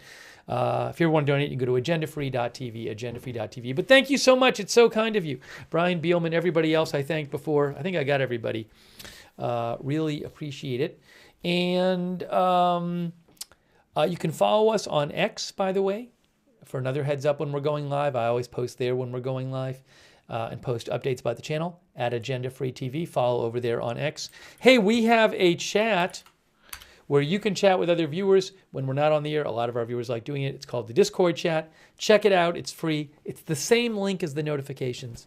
So check out the Discord chat. Thanks to our Discord mods, too, for all you do. Discord mods, thank you. Hey, if you watch on YouTube, make sure you turn the YouTube notifications on. It's a little funky to do that, though. If you want to turn the YouTube notifications on after you subscribe on YouTube, click the bell and choose all notifications. So YouTube subscribers, make sure you have the bell checked and you have all chosen. Thanks so much to our Twitch subscribers for your support, like Geeg and Jack's Animals, Wall Street Shaggy, Night Owl, Xmon, Integrity Farmer Bob, Billy Joe, EMT Pirate, Lily's Thoughts, Drunk Can't Cook, Shrocky. Thanks again to all of our Matthew Kohai 3, all of our Twitch subscribers and all of our other subscribers there for your support. Thanks to our Facebook subscribers too. Oh, by the way, Paul Anderson was modding. Thank you, Paul. Eve Richards, thanks for subscribing. Margaret Riley, Kay Lowry Body. Lou Green, Robert Real II, Michael Clayton, all of our other Facebook subscribers, thank you. And our YouTube members, Robert's May Queen, no, not Robert's May Queen, one of the moderators. Our YouTube members, like Lori S. Crypto King, Peasy Wheats, Evelyn in Maine, UV Lightning, Lucky Minute, thank you. Ada Gedden, Michael Burnett, Jay Nosewitch, Aaron Hardy, Heather N., Jet Fan, Rita, Raven Knight, Amy Clark, Tina Marie, Pink Volo, Texas Annie, Stephanie Brunk, Jane Jones, Sabin Nation, Marcel Kern, hello Marcel, Heather N., Switch Life, E. Oddity, Jen Xer, Ben Feller, and all of our other YouTube members, thank you, Thomas Darwin. And everybody else watching, like Gary Baines and $70 Million Man, Radchick, I'm Yankee GG, Carl Armstrong, Pistol Pete, FF, Girl Rush Fan, Artist Caverlin, thanks for watching, Dennis Britt, Dennis McNeely, Mary Ann Sell, D. Schmidt, Wild Goose Streams, Fresh Apples, Big Dog Gaming, everybody else watching over there, DJ Fish 2, Super Sounds, and all of our other viewers. Thanks for watching. Charlie Lima Papa 2. All right, guys, this has been one of our periodic news roundup streams. I really appreciate you guys joining the stream, and thanks for writing in with your comments as well. That is it for right now. And hold on a second. You know what I didn't do? Let me just check something here.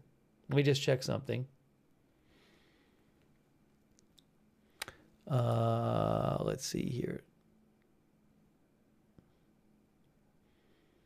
I'm sorry if you wrote in and I didn't get to your comment. Can't get to all the comments. Oh. By the way, I don't have the rights to it. Black Irish sent me a video. I missed this before. Sent me a video. It's another image of the bus in Guatemala. What is it here? Showing the crash? Oh. I'm confused. Is there a video of the crash?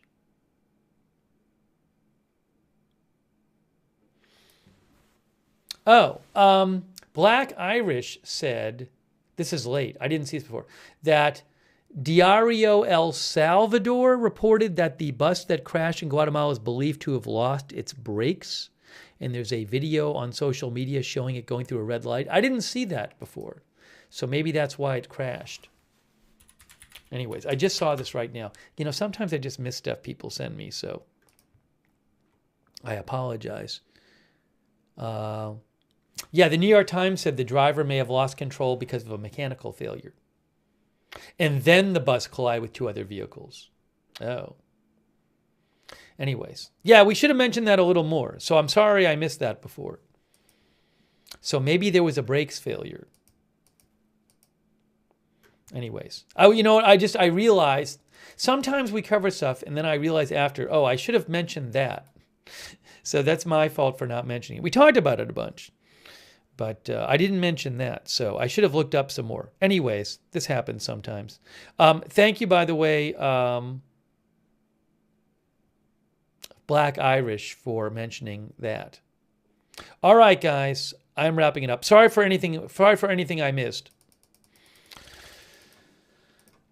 We weren't. That's not a story we spent a lot of time on. I was kind of just covering it quickly between other stories. All right. All right, guys. So that is it. Again, next time there's a big story, I will come on the air and cover it. Thank you so much for being here. I really appreciate it. And thanks again to our mods. We will see you soon with more live breaking news coverage right here at Agenda Free TV.